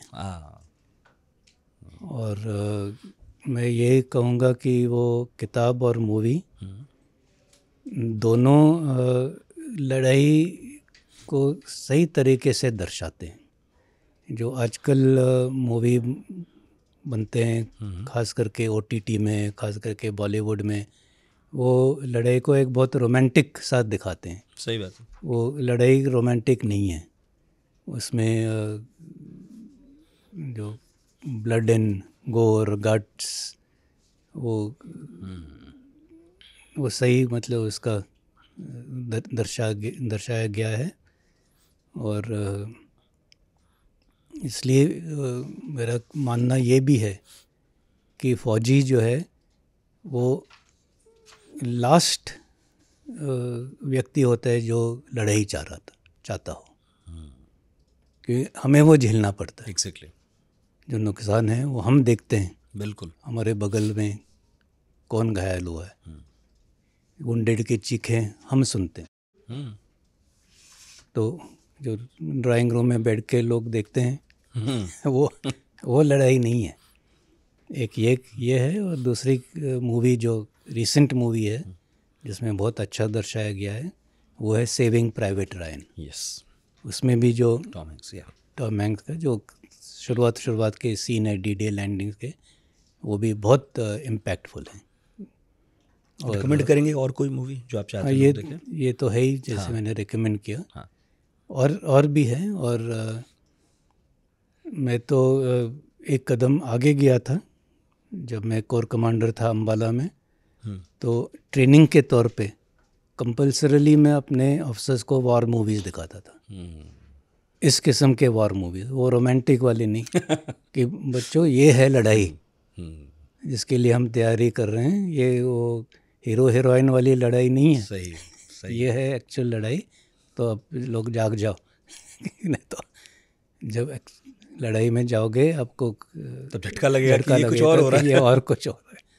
तो मैं ट्रेनिंग के तौर पे ये मूवी सबको दिखाता। बहुत अच्छी बात है। और आप इतना जब लिख रहे हैं तो पढ़ते भी होंगे, तो एक आध सवाल ये भी था कि उनसे पूछिएगा आजकल कौन सी किताब पढ़ रहे हैं, कुछ रिकमेंड करना चाहें? अभी लास्ट तो मैंने यही किताब पढ़ी थी, Wonderland of words, Shashi Tharoor की। उसमें हर चैप्टर वो एक इंग्लिश से ताल्लुक़ रखने वाले, चाहे पंक्चुएशन हो, चाहे सिनोनिम्स हो, या होमोनिम्स जो भी किए, एक एक चैप्टर में एक एक इसका उदाहरण और वर्णन किया है, और थोड़ा सा ह्यूमरस भी है, ये नहीं कि बुकिश, मतलब ग्रामर का लेसन नहीं है। बहुत अच्छे वर्णन किया है, तो और मैं ज़रूर रेकमेंड करूँगा कि लोग वो पढ़ सकते हैं। अभी अगला किताब अभी मैंने चुना नहीं है, लेकिन किताबें तो हम पढ़ते रहते हैं। मेरी पत्नी भी पढ़ती है, मैं भी पढ़ता हूँ, और हम एक दूसरे से एक्सचेंज भी करते हैं जो। और ये वंडरलैंड ऑफ वर्ड्स, एक दिन जैसे वो किताब अभी पढ़ी है टेबल पे, ऐसे मैंने कहीं किसी के घर देखी और उठा के एक पन्ना पढ़ा और इतना अच्छा लगा कि जाके मैंने ऑर्डर किया। एक छोटा सा, इतना ही पढ़ने के बाद। तो किताबों का साथ आपका तब भी नहीं छूटा था जब आप नौकरी में थे? तब तो थोड़ा सा कम पढ़ते ज़रूर, तो फाइलें से ही फुर्सत नहीं थी। फुर्सत नहीं थी, लेकिन जिन्हें फुर्सत है वो भी नहीं पढ़ रहे हैं, यही हमारी शिकायत है। पढ़ाकू ने तो हमने शुरू इसलिए किया था। जितनी पढ़ाई थी वो सारे फाइलों में ही थी। वही तो हमने इसलिए पॉडकास्ट शुरू किया था कि आप जैसे लोगों से मुलाकात हो सके, और जो किताब नहीं पढ़ते एटलीस्ट उन्हें इन बातचीत से, ऐसे लंबे लंबे जो बातचीत होती हैं उनसे कुछ ज्ञान हासिल हो सके। मगर मैं कहूँगा द कैंटोनमेंट कॉन्स्पिरेसी पढ़नी चाहिए। अभी मैं बीच में हूँ तो इसके बारे में ज़्यादा नहीं बता सकता, झूठ मूठ रिकमेंड नहीं करता, पर ये ज़रूर कहूँगा कि इस पॉडकास्ट को सुनने के बाद आपको आइडिया लगा होगा कि जो हमारे साथ बैठे हैं नरवणे साहब, उनका एक्सपीरियंस कितना लंबा चौड़ा गहरा है।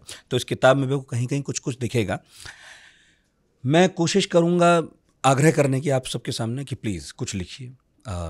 मे बी आप भारत चीन के बीच में जो कुछ हो रहा है, घट रहा है, आपको जो लगता है कल वॉरफेयर कितना बदलेगा, क्या चुनौतियां हैं, उस पर लिखिए, अपने एक्सपीरियंसेस पे लिखिए, ताकि हम सब लोग वो भी पढ़ सकें और कभी ऐसा एक पॉडकास्ट हो जिसमें उस पर भी बात हो। ज़रूर, अभी देखते हैं आगे जाके किस विषय पर लिखना होगा। 2-3 आइडिया है मेरे दिमाग में, फिक्शन के भी, नॉन फिक्शन के भी, तो देखते हैं। बहुत बढ़िया।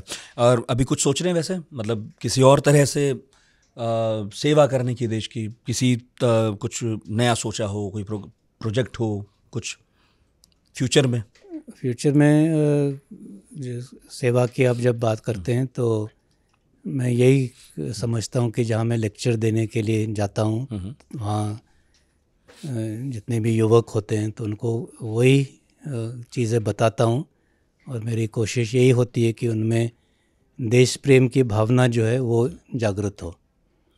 और या अगर है, और है भी, ये नहीं कि जागृत हो, वो देश प्रेम की भावना है, लेकिन उसको और बढ़ाया जाए। और सभी को मैं यही बताने की कोशिश करता हूँ कि देश को अगर आगे बढ़ना है तो उसमें हम सारे हिस्सेदार और भागीदार हैं। ये नहीं कि चंद एक लोग हमारे देश को आगे ले जाएंगे, सभी ने मिलजुल कर आगे बढ़ना है। और इसी तरीके से मैं सेवा करने की सोच रहा हूँ। जी, तो जनरल मनोज नरवणे, तकरीबन 2 घंटे बात की होगी सर हमने, कोई मालूम नहीं। बहुत बहुत शुक्रिया, इतना वक्त दिया आपने। Thank you. और मुझे भी बहुत मज़ा आया आपसे बात करने के लिए, और आपके ज़रिए सभी दर्शकों को ये सारे बातें पहुंचाने के लिए। मुझे उम्मीद है आपको पसंद आई होगी बातचीत, और यही हमारा स्टाइल है भाई, हम तो लंबी चौड़ी बातचीत करते हैं, जो मन में आए वो पूछ लेते हैं। सर ने सारे जवाब भी दिए हैं, फिर भी कुछ रह गया हो तो कमेंट बॉक्स में बताइएगा। लाइक कीजिए, शेयर कीजिए, कमेंट कीजिए। मुझसे बार बार कहा जाता है कि आप लोगों से कहते ही नहीं, मैं कह रहा हूँ, आपसे आग्रह कर रहा हूँ, प्लीज़ इस वीडियो को जितना हो सके उतना शेयर कीजिए।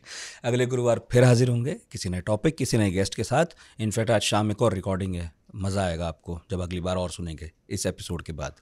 बहुत बहुत शुक्रिया।